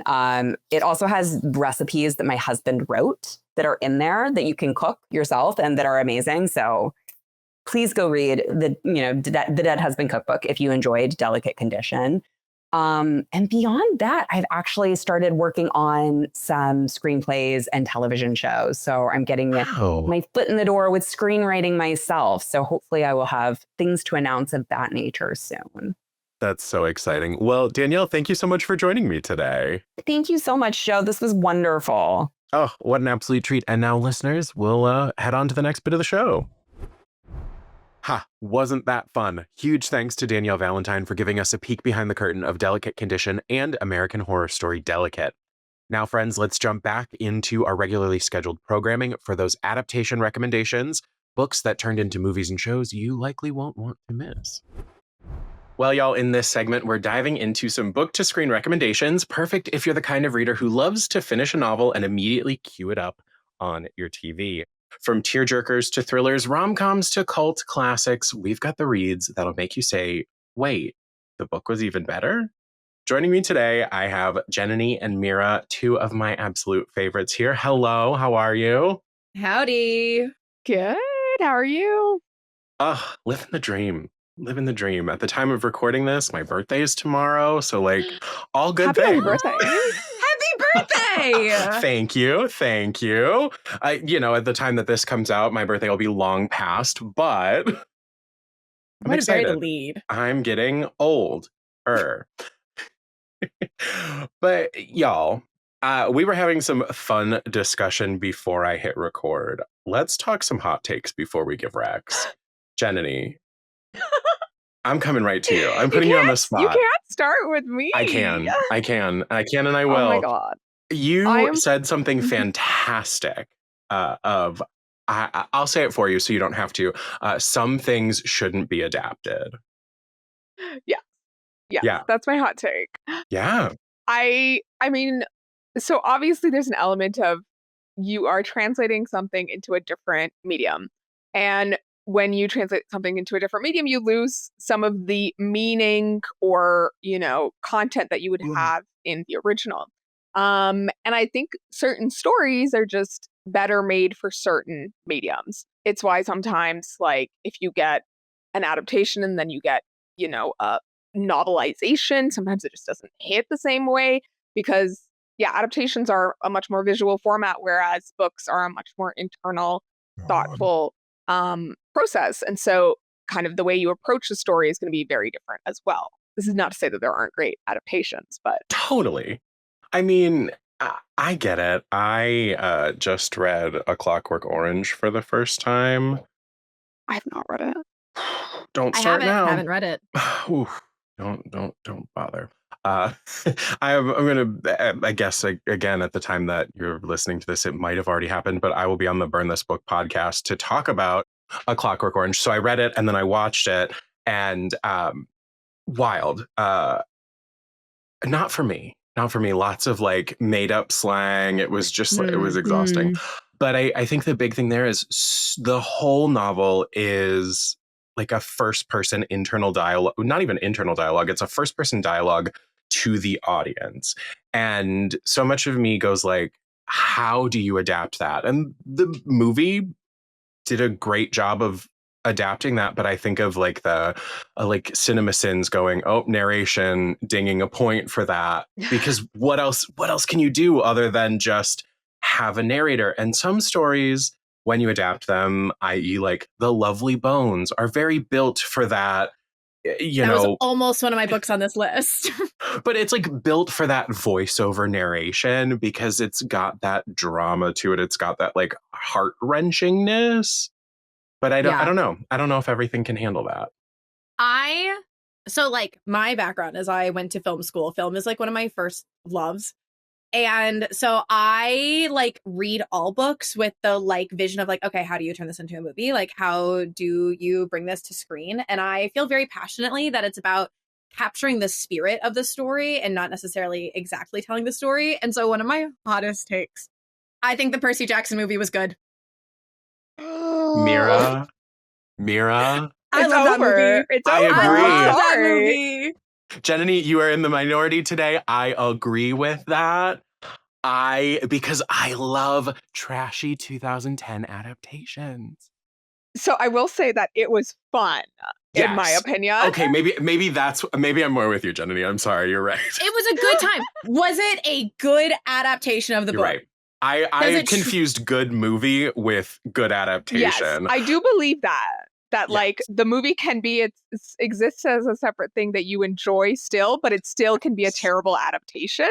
1,000%. But I think that's how we need to look Yeah. at most adaptations, is because to Jananie's point that like a lot of things, it is so hard to translate a book where you get like so much information into something respectably 90 minutes. Unfortunately, 3 hours these days.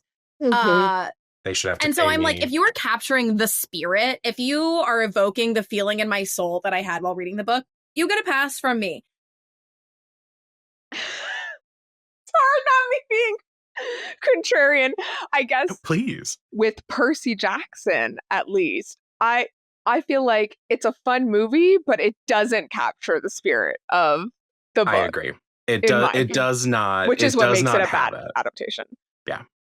Oh my God. Sorry, But I Meara. also have that love of like a I know it's a hot Disney take. film, like that Mm, something yeah. about that era specifically that I think there's such a tasty vibe to, that you're like, yeah, this gives me something I want. But yeah, I don't think it, because I had seen the movie and I hadn't read the books. And when I read the books, I went, oh, these are so much like not even so much better because they are two completely different things, but truly just that, like, this is a different experience and this is so much richer. But I would say on the flip side, let's talk about Twilight. Someone reset the counter. I brought up Twilight again. Movies, way better than the books. I'm I've trying to only remember read my one. feelings about the movies. I've only read the first one and seen the first movie, but I will And say there's a the movie was reason. absolutely entertaining. So in Mhm. a bad way, but Oh yeah. yeah. They're like real bad. But I don't know. I feel like I loved the books a lot more than I loved the movies. interesting. But did you read them when they were timely? I was reading them as they were coming out. Okay. Mm. Okay. I Because was I got the first book at a Borders on the like 70% off table for like $3 because no one was bothering. No one knew. yeah. And then I never got more than a chapter deep before I gave up and was like, okay, leave this on the shelf.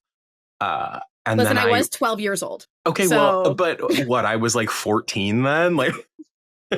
but I mean, Yeah. like, I didn't read any of them until 2 years ago for Oh. this very podcast where I read all of them.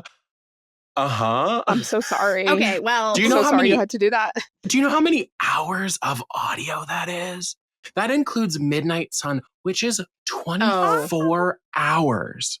yeah, I didn't read that. Yeah. I was like, nah, I'm not going to No. touch that with a For 10-foot every stick. one sentence Bella says, Edward says 7. Like, that's the difference. Like, It's a very anyway. interior character.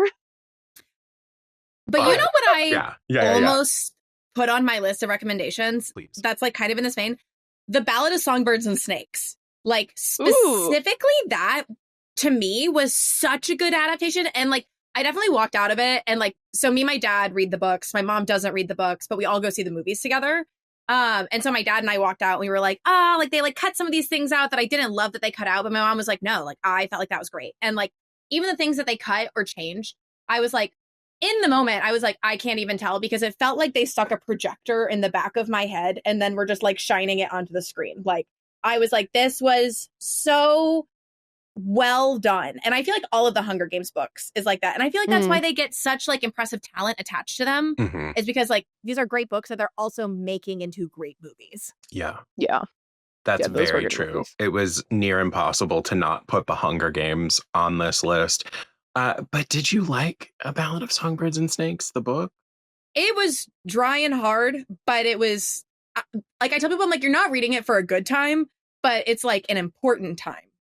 Mm-hmm.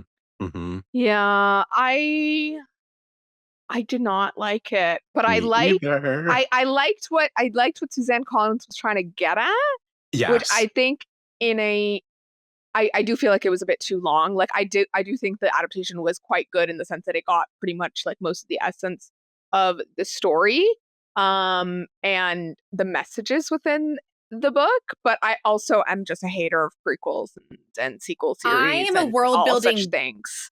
Girl, I will eat up a prequel when we like step into like a new world and they're like, here's everything. And I'm like, but how did we get to here? And so like the Fair. fact that So fair. yeah. Ballad is like, and here's how all of these things came to be. I was like, oh my God.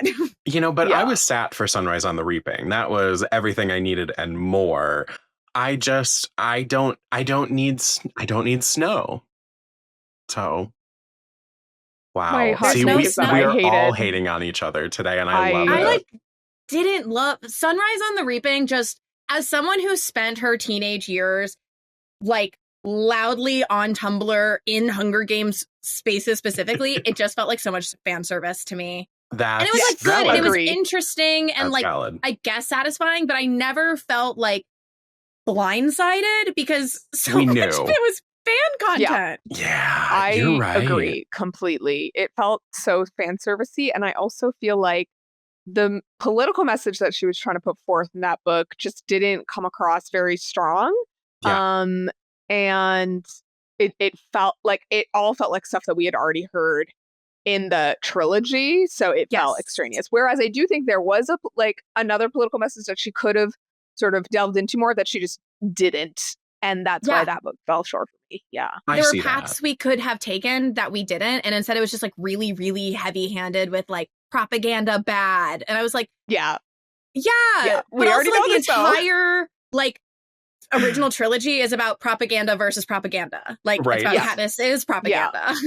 I think the most compelling part of Haymitch's story was actually like the idea that you can fight for freedom and not see it pay off within your lifetime or Yeah. with, when you want it to, and that you have to fight for, the generations going forward, and that he saw that, realized in Katniss.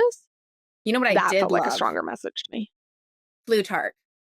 Mhm. Giving more to Plutarch, I was like, oh, now this adds, like, adding layers to the original trilogy, I thought was exciting. I kind of hated how, like, almost every single person that we met in Haymitch's story already existed in the original trilogy. And I was like, he's going to know more than 10 people in his life. Can we meet more than 10 people in this entire series? Yeah, hearing both of you now, I'm like, yeah, it was really fan servicey. But I think for me, I liked the depth of flavor. I liked here's a little bit more about the people that we already know and like. But I think my experience was also different because I've said before, I missed Percy Jackson. Like, I had a librarian hand The Lightning Thief to me and say, I know you'll love this. And I go, I know you're right. I just simply can't right now. And then I didn't read it until a couple years ago. And The Hunger Games, I didn't pick up until I was in college. It was like 2015. I might have graduated. Okay. It was 2015. So I'm pretty sure the first time I read them. So I think I had different eyes. So I definitely wasn't in the realm reading all the like UGC online. Yeah. Can I just tell you guys, back to Twilight? I wrote fan fiction between Eclipse and Breaking Dawn because Breaking Dawn wasn't out yet, and so I was filling that void for myself. Several of the plot points that I wrote in my fan fiction were in Breaking Dawn. So I'm not saying that she read my fan fiction, but it's not out of the realm It's of not possibilities. unlikely. Like, it's not impossible. unlikely. I read wrote so that much. Bella and Edward got pregnant and had a child who aged rapidly. And I did not write the imprinting, though. That I did not come up with that. Yeah, no one should claim that. Also Even note if that I was, even like, if that 14. wasn't her idea, don't claim it. Let Stephanie keep that. I love it when fanfics that like extend the story end up being right. It just makes me I am a so happy. seer. Yeah. Also, she was so chronically online. I wouldn't. I usually say it's not a 0% chance, but I would also say like it's not even like a 10% no. It could be like a good 15 if that had enough reblogs that she found it while looking for new pictures to make her own fan cast. Well, should we share some books? Yeah, we should. I guess we should. Who wants to go first? I'll go first. Also, can anyone hear my dog snoring underneath my desk? Okay. As we're doing sound checks. Sorry. I kind of wish I could, though. Yeah. It's really cute. But okay, Meara, you go first. All right. As I'm talking about my like teenage years, Tumblr days, I kind of have like a couple of books that I want to loop in together here because most people listening to this are familiar with The Perks of Being a Wallflower. Great book. Another one where I feel like the movie captures the spirit. Like the same like feelings that I felt reading the book, I felt watching the movie. And so like I would consider that a pretty good adaptation. I also think that just Logan Lerman is phenomenal and that feels like middle school when like theme. The right kid finally shows up to the theater production and the director's like, great, we can finally do this play. It's like Logan Lerman was there and of age and all of these productions were like, finally, we have our guy. We're putting him in everything. Yeah. And he should be. Put him in more. Bring him back. Bring back Logan Lerman. But like Perks is a movie. Doesn't he have his band now? Is that the same one? No, that's Wallows. That's the 13 Reasons Why boy. Sorry. I'm sure they get that all the time. They do. But so like if you've seen Perks or read Perks and haven't done the other, I recommend you flip-flop both ways. But if we shift adjacent to that, a book that I feel like got a little bit of like rubbing shoulders with Perks, but didn't get its full moment was It's Kind of a Funny Story by Ned Vizzini. It also got turned into a movie. It had what's his face in it from The Hangover. I don't remember. It has Emma Roberts in it. And it's another story about a high school age boy struggling with his mental health. But this is one where he goes to a like mental hospital. And so he's like receiving treatment and around other people also struggling with their mental health. And he has really bad anxiety and I have really bad anxiety. And so this is a book that I just turned to really frequently in my teenage years to kind of like find company in my struggles with mental health. And I feel like people don't talk about this one as much. And I have to say, I don't know if it necessarily aged super well. I would keep in mind when it came out. But if you loved Perks, or if you are looking for a book that makes you feel in community with people that are also struggling with depression and anxiety and eating disorders, anything like that, it's a one that I want to get its flowers. Zach Galifianakis. Yes, thank you. Thank you. Could you imagine? You give that beautiful description and the first thing out of my mouth is Zach Galifianakis. I think that's such a good point, though. There is, Jananie. Sorry, I saw the doc change. Oh, one of my all-time favorites. Anyway, I think you're right. So much has been adapted and so little gets its flowers. And I think the dangerous thing about an episode like this with adaptation conversation is there is nothing that will put a book more in the time that it was written than how someone chose to adapt it. There are timeless adaptations, and then there are ones that are like, this is a time capsule. Yes. Do you want to give us your first pick, Jananie? Especially since I'm super excited about it. I literally have been switching them this entire time. But Meara talking about Perks and also your first recommendation just got me thinking about like a book that I loved as a kid, which was Howl's Moving Castle by Dinah Wayne Jones. So a lot of people know Howl's Moving Castle through the Studio Ghibli movie, which I would say is quite literally its own thing. It does follow like some plot points and, the major characters are there. But I will say that the book is something very, very different. It reads more like a middle grade book, but it's such a wonderful, whimsical, beautiful story. Whereas I think the Studio Ghibli movie does take things in a darker realm, which also works. I also really loved it. It's very angsty. Perfect. I love how dramatic Howl is. That's one thing that does translate from the book. But the book, I think, is a lot more focused on Sophie's own personal journey as someone who is sort of overlooked constantly and is struggling to find, her self-worth, and also feel comfortable in her own skin and in who she is. And so for anyone who's unfamiliar with the story, she gets cursed by the Witch of the Waste to be turned into this old woman. And she decides to leave home. And then she comes upon the moving castle of the wizard Howl, who everyone has, various different things to say. And then she learns that he's kind of like this grumpy, dramatic wizard who has created this narrative around himself, but he's actually very different. And he's also under a curse. And, Calcifer's in it and whatever else. But there's also a lot of other characters who I think they actually aged down in the movie, which I thought was interesting. But the overall story is more focused on Sophie. And then her sisters are also a bigger part of the story. And her own personal magic is also a big part of the story. But yeah, and the world building of this magical place is interesting. There's different countries and whatever, and part of that kind of gets into the movie, but there's a lot more to it.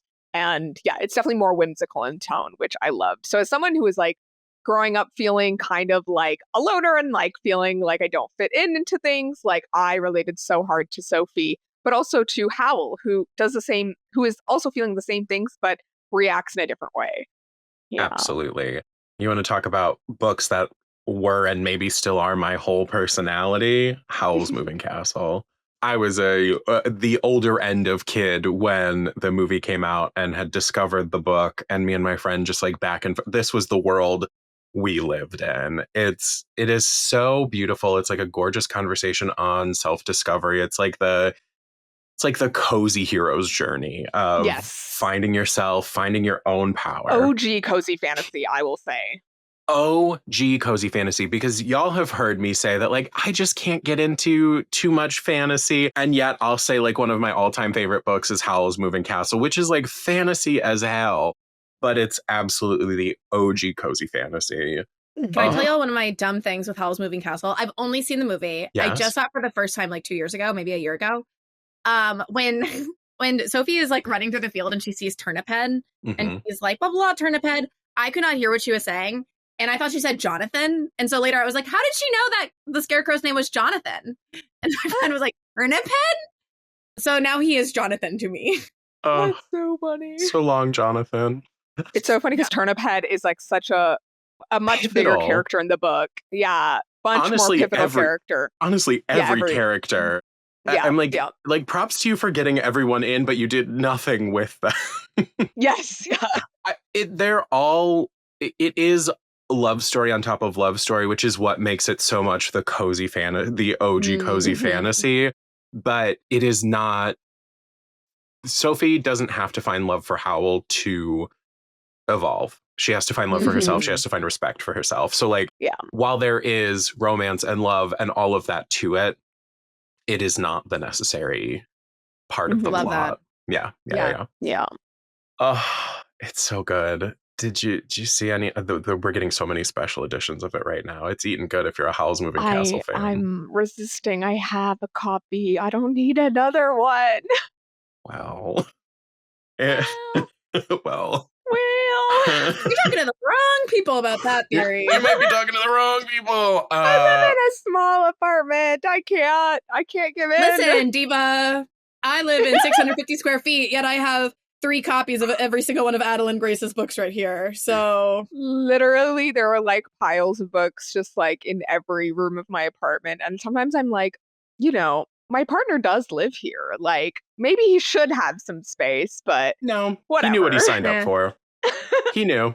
All right, Joe, you have books for us. Okay, I do have books. I don't want to take time away from y'all, but I am going to be gay trash and say Mommy Dearest by Christina Crawford, because the movie is everything. I mean, if you are not familiar with Mommy Dearest, first off, not only can you read the original memoir penned by Joan Crawford's daughter, Christina Crawford, on Libby, you can watch the like queer cult classic film Mommy Dearest with Faye Dunaway on Canopy. And it's just perfect. It's outrageous. It's controversial. It's a struggle for career and battle, like the inner demons of private life.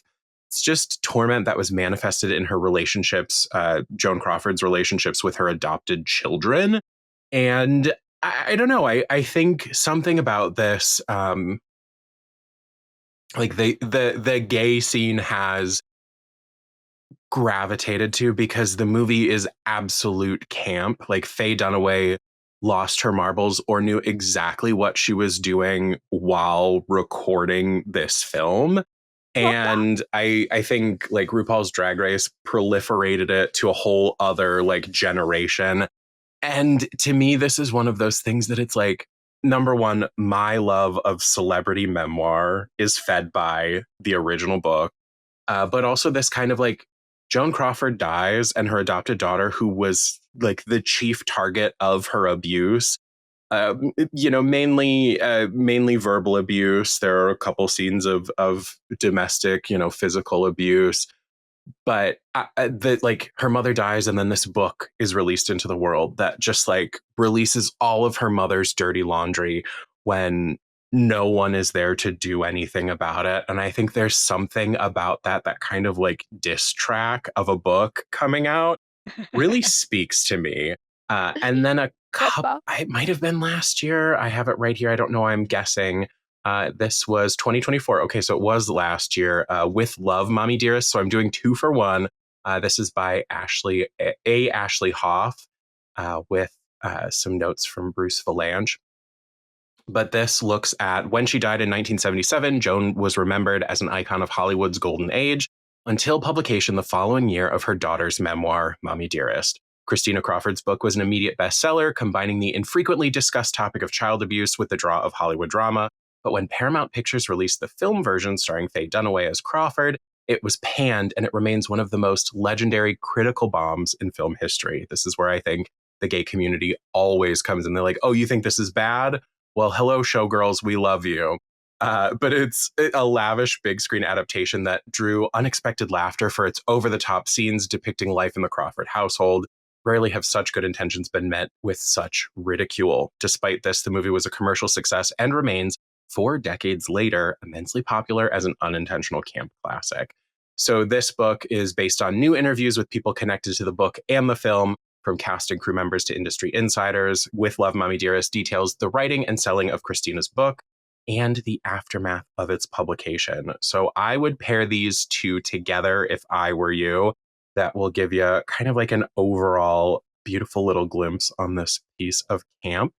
So that is Mommy Dearest and With Love, Mommy Dearest. And you can find both of these books linked to Libby in the episode description, as well as the film on Canopy. Joe, you came in swinging. I try every once in a while. You really did. I'm like, oh, how do I follow that? Very easily. Very easily. All right, well, let me This is try. beautiful. Yeah, go for it. I'm gonna stick on my Tumblr grind for a second. Please. Love it. In, I want to say 2011 or 2012, a book came out, quickly followed by a film, both of which I loved. I saw this movie 3 times in theaters, which to me, if you really love a film, you should see it 3 times, because I think the first time you just get the picture, the second time you get the details, the third time you put it all together. Love it. And Come on, film school. thank you. I have neither watched nor read this since high school. And it is something that every 6 months I'm like, I want to reread this book. I want to rewatch this movie. And it has been like 12 years and I haven't. And maybe I finally will. I'm obsessed with it. I'm still to this day obsessed with it. It is Warm Bodies by Isaac Marion. It was a movie starring Nicholas Hoult. It like had like a moment of popularity, but I don't think people really like paid attention to it. It's actually a whole series now. There's multiple books. I had only read the first one when it came out.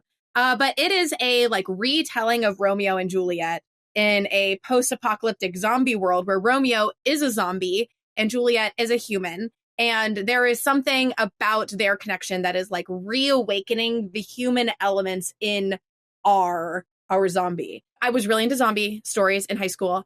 It's a unique approach to a zombie story. It's got that kind of like dystopian thrill that we all loved in 2012. And it is also really beautifully written. There was a quote that I like had all over my Tumblr profile, and it was, I long for exclamation marks, but I'm drowning in ellipses. Because that was like how R spoke, was like very slowly in ellipses, and he just like, and That's it's Tumblr told, gold. It's Tumblr so gold. Tumblr. And it's like told, I want to say in the first person from R. And so how he communicates to us is like full thoughts, and how he communicates to Julie is like very slow and stilted like a zombie. So there's kind of like the real him and the perceived him. And it's so good. And I was scrolling through my Tumblr this morning, trying to find my thoughts if I had written anything about it. And someone had asked me to rant on a topic. And I was like, the only thing I could rant about was Warm Bodies. And so someone said, then rant about Warm Bodies. I've already ordered the book, ready to read before I see it in the cinema. And so this is my authentic, in the moment, true love review of the movie versus the book. I said, the book is definitely better than the movie. There is a lot the movie left out, some of it which I find could have been included. They made R and Julie's relationship much more silly than it was in the book, which kind of upset me. Like, yeah, it's a movie and there's only so much they can do, but they didn't give R any of the protective instinct he had in the book. Also, M lost his humorous qualities and Julie wasn't as strong of a character. Like, the movie was really good and all, but it makes me angry that people are seeing it as some superfluous zombie story when it's actually a lot more. You just have to read the book to understand the depth of the relationships between any and all of the characters. Like, in the movie, they react to each other like they would logically, I guess, but the book lets you know why it's logical for them to react like that. They also left out a major factor dealing with Perry that you'll only understand if you read the book, and I don't want to give it away as a spoiler to anyone intending to read it. We have been given a Mic gift drop. on this day. Mic drop. God, I've been chronically online since I was a teenager. Wow. I never experienced anything in singularity. Everything is out there. Oh my God. I'll probably have to ask you when we're not recording, but I need to know what your Tumblr was then, because I need to know if if little me was also, if we have been connected all this time secretly, because I will tell you, it's not a secret. My Okay. my handle is Hunkules, as in like honey, you mean Hunkules. okay, I'll have I've to been I'll have to look. I have I've been no like doubt. spotted on the streets of Chicago. Like I was like carrying my groceries, and someone's like, "You're Meara, you're Hunkules," and I was like, "Hello, Incredible. hello." Yeah. Wow. Anyways, We live So forever on that's the internet. Famous for your do. Tumblr handle. That's Yeah, impressive. thanks for your service. Truly. Oh, in the Tumblr minds. Yep. All right, and that's Warm Bodies. So Incredible. Meara, I'm going to challenge you. You need to reread it. You have I to reread it know. now. Like I'm going to. no more delay. Yeah, now is the time. Finish your current read and move over to Warm And I'm reading Bodies and Girl series it up. Dinner. So that's like a good transition, probably. Love. Probably. So Love good. Girl Dinner. I know. I I'm think curious to hear what you'll think of it. all three of us have talked about it vaguely online to be like, can't wait to read this, or this was so good. I will have a follow-up on Girl Dinner and my reread of Warm Bodies the next time you record. Thank you. It's my request. Jananie, what's next for you? Yes. So I've been moving my recommendations around because I was like, oh wait, I can't recommend something that like I haven't read the book for, but I love the movie. Which was Little Woman. But anyways, It's okay. It's real. my next recommendation is The Haunting of Hill House by Shirley Jackson. So there is a Netflix adaptation that is like a series, and I love both the book and the series, but they are completely different things. Like the only thing that's similar is that there's a haunted house and that the name of the two things is The Haunting of Hill House. Basically, the show has several different characters that it follows, and they're all kind of connected by the fact that they're siblings and they all used to live in this house called Hill House, and that it seemed haunted and that something happened to their mother, and now they're all adults and like kind of living in different places. But something happens and then they're all kind of brought back into the craziness and horror of this house. The book, written by Shirley Jackson, I think it's from the 1950s, I want to say. Yeah, I think it's late 50s. Late 50s, yeah. And it is a very short book, but it's so atmospheric. And I love Shirley Jackson's writing for that reason. But essentially, it follows this like doctor, psychiatrist guy who hears of this haunted house called Hill House.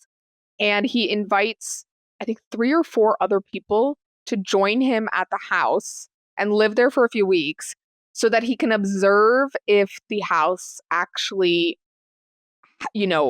makes any effect on them. So this is like kind of where the adaptation is similar to the book in the sense that like they're all affected in their lives later on by this house. But in the novel, what's so wonderful about it, in my opinion, is that the house and the haunting and all of that is like a massive allegory for repressed lesbian desire, which was just so good because there's 2 female characters in the book who are very obviously attracted to each other, but there's like this repressed desire and this need to kind of conform to society, both as women and then also in like straight relationships and to conform to heterosexuality. It has a bit of a tragic bend to it, but I think in terms of horror and like the way that it approaches, the commentary and the themes, like was just so interesting. And I love that Shirley Jackson chose to tell that story. It is so good. I just read The Haunting of Hill House for the first time this year. I googled 1959. That's when the book was released. Thank you. Yes. For fact-checking me. This is one of my friend's like top 3 books, and he was like, "Oh, you haven't read Hill House yet? Go watch Hill House, or go read Hill House." But it's also the inspiration for The Haunting, the like Catherine Zeta-Jones movie from the early 90s. Yeah, or now I have to fact check myself. Vaguely in the 90s, The Haunting. All I usually think of is Scary Movie 1 was like the direct parody line was The Haunting. But so yeah, so that was like one of the first I can't even say one of the first adaptations because there's like a 60s Hill House movie adaptation. So yeah, so this has seen so much life and so many interpretations where like The Haunting is that kind of like 90s revival style of it, but right, the same goal of a professor of some sort bringing everyone together. And it's so atmospheric and it's so good and like character study and like haunted house. Like Shirley Jackson gave us so much to turn into amazing work off of that alone. So, I love it. So good. Okay. I will just give us, I will do one more and then you both will each, I'll just do this one and then you two can, whatever time and space.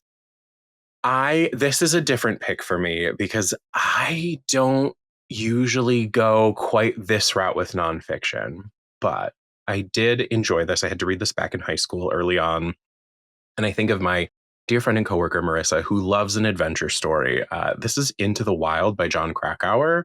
The movie came out in 2007, I believe, which you can also watch on Canopy. So if you want to pair them back to back, go from Libby to Canopy. I've got you covered today.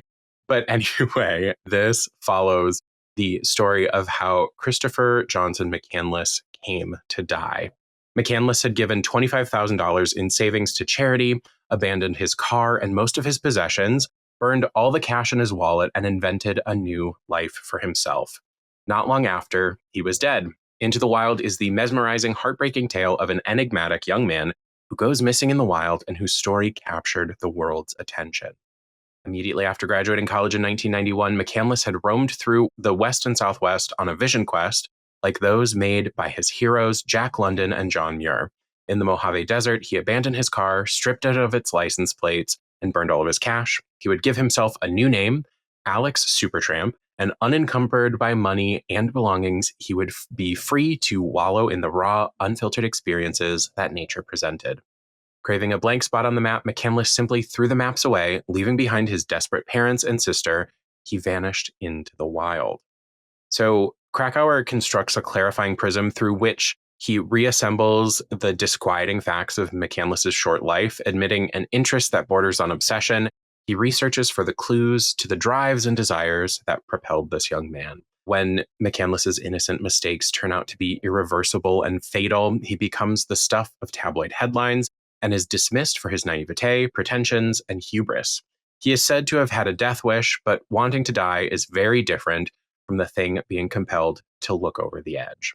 So it's a very interesting, and like having revisited it more recently, I think when I was just a wee lad, I was like, this guy's insufferable. And looking at it now with at my big age of almost 33, just kind of going like, oh, I think I understand what you had going on here. So different experience. That inspires me to give it a watch because I have long viewed Into the Wild as like insufferable straight white boy core. Absolutely. Like I have a personality. I'm different. White boys are the only people that I've always heard like not just liking it, praising it, worshiping it. Yes. And I like tried watching it once and I was like, this man is insufferable. And I turned it off.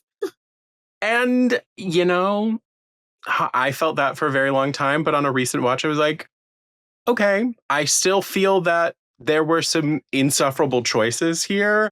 Yeah. But I have different perspective. Like I look at it differently. It's still not my favorite. Jon Krakauer, I could never read another book by him again and it'd be too soon because I think he is the embodiment of that. Like, because Into Thin Air, my book club read that this year. Ugh.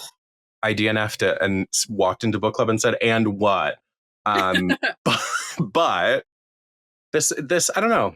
There's something to me about like a direct book to movie pairing and attempting to have like I brought up A Clockwork Orange, like that same thing of like, oh god, every film bro is dying that I'm watching this right now. But I tried to like quiet that part of my brain and be like, okay, what's the actual story here? Yeah. And I definitely suffered that with both the book and the movie of like, how do I read this to actually get the point? Yeah. Do you mind if I Please. move on to mine? Because I can Please. directly connect here in the whole like insufferable boy of it all. Please. My next rec is actually The Long Walk, which the movie just came out.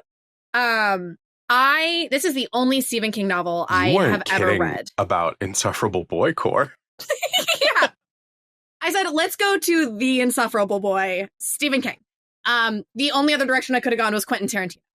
But we're going to go Stephen King with this one. This is the only Stephen King book that I have read. Because for my whole life, people have been like, you gotta read Stephen King. And that just hurt something inside my soul. And I'm like, no. And then I got older and I like read like pieces, like excerpts. And I was like, I don't like how this man talks about women. I'm not going to read anything. And so I would challenge people. I'd be like, tell me a book where he's not like talking weirdly about women and I'll give it a try.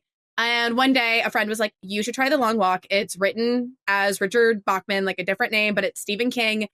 It's dystopian-esque. Like, I think it's actually up your alley. And I was like, fine, this will be the one. I'll give it a shot.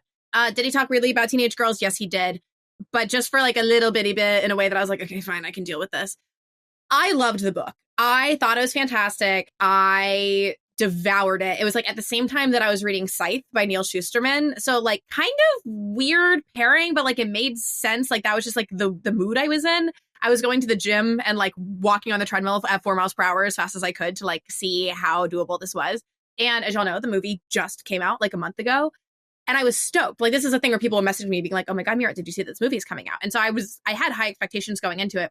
And I think it honestly did a phenomenal job. And like they changed little parts of it in a way that I think emphasized what the original story was doing and like added layers and context to the original story rather than just like being like, well, let's just do our own thing. I was like, no, this actually like heightened the message that was going out in it. And I sobbed. They changed the ending. Spoiler alert. But that just means that you can read one and watch one and get two different stories out of it. But I think just what they did was so good and so updated for the times. And I would actually really recommend both. So if you are a Stephen King Hater. Avoider? Just say it.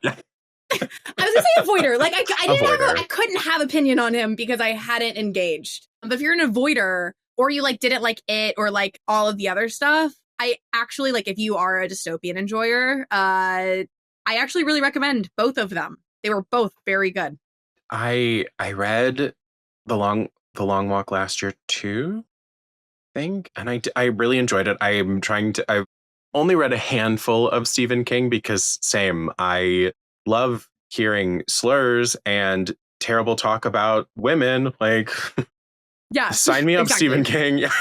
Oh yeah, it's great to be gay in a Stephen King novel. Well, that doesn't exist. You're just talked about a lot. Yeah, so fun. I think my back-to-back was The Long Walk and The Running Man. Those are both Richard Bachman's. Yeah. And they're like they're both dystopian. They're very interesting messages, but right, I agree with you. Like, was so much more enjoyable The Long Walk than I thought it could have been. Yeah. Did you watch the movie? I haven't seen it yet, but I'm should. very excited. I'm very excited also knowing that there's an alternate ending. Yeah. Not alternate, but a different take to the end. A la Fight Club, where the movie ends better than the book. But yeah. See, I had to get another insufferable boy in there. I had to mention Fight Club. You know who's made the majority of movies? Insufferable men. Insufferable boys. Yeah. Like that's who gets the power to make the movies. And that's why so many of them are insufferable. Save us, Greta Gerwig. Please. Well, I'm going to introduce another insufferable man. Yes. I said I wasn't going to talk about it, and then I can't. Do it. Well, my pick is Frankenstein. As we know, the new adaptation just came out. I have many thoughts. I just watched it. I do think it's enjoyable. I do think it's, beautiful cinematography, beautiful film. I think it does a great job of telling a story, but not adapting the story from Frankenstein. At least I think. Because I think one of the choices was to turn this into more of an individualist like story about like generational trauma of violence passed through like a father to his son to whatever creation he brings forth. The fact that Victor doesn't know how to nurture. And that's kind of the story that's told, which sure is one of the themes of Frankenstein, but Mary Shelley's Frankenstein from 1818 is an incredible, it's super dense. It's like a slog to get through, but it is such an incredible commentary on like the human condition, on what it means to be human and nurture versus nature and the hubris of men, but also the way that we view people who are different from us. And I think that's the real message at the core of the book, the way that the monster is othered, the way that the monster feels sympathy with othered characters, and only finds sympathy from people who can actually see him, and how he becomes this monstrous thing because of the way that he's been treated. And that's something that like I feel like was lost in this adaptation, though I do think it did. It told the story it wanted to tell, just not, I think, the story that I wanted from a Frankenstein adaptation. Yes. Did you see his Pinocchio? I have not, no. Oh. Because I feel like the way that you're describing his Frankenstein also could easily be applied to his Pinocchio. Why? Because he Is really that like father, when can I go out on my own? That no, Pinocchio? it's not the gay Pinocchio. It's not like, the what? no, this is a really weird Pinocchio. And like I was weeping. And like I was watching at my friend's house and his dad was like, "Why are you crying?" And I was like, "This is so sad." But like his Pinocchio is like World War I Italy, and like Geppetto has lost a child, and in his like drunken grief, he like carves Pinocchio, and Pinocchio's brought to life. Oh, I think I've seen like half of this, and then I stopped. And then It the came out people a are long like time hunting ago, him. right? Yeah, I Yeah. want to say like 4 or 5 years ago. Okay, I think People maybe. are like hunting down Pinocchio because he's an abomination, and then like I'm just like. Did he like create Pinocchio? And it's like, I want to play with Frankenstein further. Let me make another variation. I mentioned this on like I posted my thoughts on Threads, which was a mistake. Because with the Jacob evergreen Elordi statement. girls out there, yeah. because people were but people were bringing up the fact that it's an adaptation.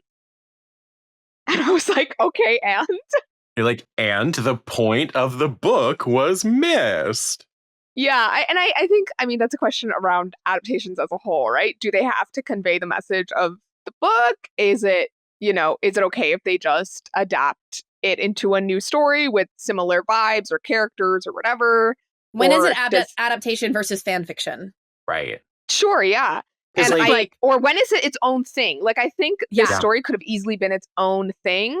Like, there are adaptations where people, like the directors, will name the movie as something different because they want to distance it from the original work even further.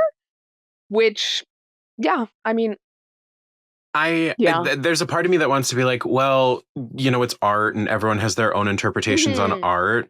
But I think narrative storytelling, I think books have the least, not the least room for some of that like conversation on artistic interpretation, because I think you can generally see themes and story beats that are leading us to a conclusion. And I think the power of art in writing is that like we can all find the piece that we need to take with us or what it means to us. But I think generally there should be an outline that you can go, yes, this is the message, this is the point. And I think you're absolutely right. The idea of like it missed the message of he is monstrous because he is othered and he is made to be something he does not want to be because of the negative impacts of others. And like, imagine that our society today misses that point yet again. Yet again. Yeah. The real sinisterness of Frankenstein is that, like in the book, Victor is actually a lot more tame. He's not actually that awful. His family's wonderful. Like there's all this stuff. And it's this sinister idea that someone who comes from a loving family, who has a normal life, who is generally a good person to other people, can still be monstrous. Like that is the horror, not this monster. Right. Yeah. There, like think if you have any ear to the true crime world, think of the common amount or the vast amount of times that you hear, oh, he was a pillar of the community. Yeah, Like that he was is such a that nice is person. Frankenstein. Like that is the whole message. You can have Yeah. all the like perfect whatever you want. Oh, look at that picturesque life. But yeah, it's the ones you don't expect. Like ugh. Yeah, and it comes from, this sense that he completely doesn't view the creature as human. And so when you dehumanize someone enough, you feel no remorse for anything you do to them. Which, yeah. Wow, I could really plug the Unwind series again right here. Love it. New counter. When does Meara mention Unwind? Friends, please get another counter going. Someone. All roads lead back to Unwind. Oh, I love it Love it. though. I mean, even right, that whole thing of the whole like, if you completely rebuild a ship piece by piece, is it still the same ship? Like, Right. well, I love it. Thank you both for giving us so much to kind of noodle on. Yeah. I have to remember to say things like this for the people who are watching and not just the people who are listening. In the comments below, tell us your favorite adaptation. Oh, listen to me saying YouTube things. Put in the engagement. I need it. I love to see it. Put in the comments your favorite adaptations and give us some thoughts on some of the things we shared. Anything you haven't read yet that you're adding to your TBR, let me know. Wait, can I add something for people to noodle on? I want to hear people's thoughts. I feel like there's like a weird thing between inspiration and adaptation, and it lies in the age of the source material. Like I feel like a lot of fairy tales, we're not adapting fairy tales, we're inspired by fairy tales, we're based on fairy tales. As Frankenstein or some of these classics becoming like mythological almost in where they stand in the world of literature, that we're no longer seeing them as like a material to directly adapt versus like, well, this is kind of where this type of story originated from. So we can take that element of it and turn it into anything we want and call it that. Which is so interesting because fairy tales are very often oral narratives that don't actually have a written like there's no source, real, true one source that you can go back to and point to. Yeah. Right. And so then to conflate, like classic works into that realm is interesting.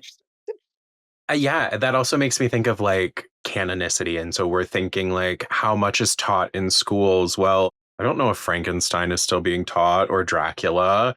I was in the like AP track and we didn't read them in high school because that was just a part of the standard track. So, like some of these I missed out, but is that still being taught in high school? Or have we hit the point where like some of those classics are pushed out, and does that change how we treat them? Shakespeare. Like I feel like the works of Shakespeare like also are kind of in this realm of like, has it reached the status of everyone knows about it, but not everyone studies it? So it's almost like it almost is in that oral narrative space now, even though you can go back to the one true material, people aren't. Yeah. And I also think Shakespeare is harder to parse, which is the same with Frankenstein. Harder to parse when you're reading it, takes longer and more engagement. And for that reason, people would rather just pretend that they kind of know the story versus go back to the source. Yeah. Right. We're right, because Shakespeare was built to be seen. Like we're not meant to read it. And yet here we are reading it. You have to go see it live. But then there have to be people who have studied how it was done if you want the original and authentic. But yet we see so many more Shakespeare-based narratives and like so many more play-based things turned into books, turned into films, adaptations galore. I got one right here. Like I literally recommended one. Like it's an adaptation of an adaptation of an adaptation. Yeah. Right. Oh, much to think about. Much to think about. Let us know. Comment on whatever Real Meara posts for this episode. Your thoughts. There's you can farm that one too. Perfect. Well, thank you all. Now we're going to head over to me doing an outro. And that's a wrap on this episode of Book Lounge by Libby. A huge thank you to our feature star in segment 1, Louis Sachar, for giving us a peek behind the curtain and a glimpse to his time on the silver screen with the book and film Holes. And to our segment 2 guest hosts, Jananie and Meara, thank you so much for keeping our watch lists and TBR piles equally overloaded. Now remember, whether you are a read it before the movie purist or a watch it, then read it for the details they left out rebel, every blockbuster starts with a great book. Now, make sure you're subscribed and following the show so you never miss an episode. We will be off next week for the Thanksgiving holiday here in the United States, but we'll be wrapping up season 2 of Book Lounge with episode 10 on December 4th, closing out the season in time for the holiday with some holiday reads for your stack of books. Maybe for your gift giving guide, whatever you need it for. We will look forward to seeing you on December 4th and closing out another fantastic season of Book Lounge by Libby. Until next time, keep your popcorn buttered, your holds list queued up, and your library card ready for its close-up. Happy reading! You can sample and borrow the books from today's episode in the Libby app, or if you're a librarian, find them for purchase in Overdrive Marketplace. Book Lounge by Libby is a proud Evergreen Podcast signature program. Explore more amazing shows at evergreenpodcasts.com. This podcast is produced and recorded by me, Joe Skelly, with editing by Andrew Alonso. Our theme music is High Five by Rex Banner, used with permission. Book Lounge by Libby is presented by the Libby app. Learn more at libbylife.com/booklounge.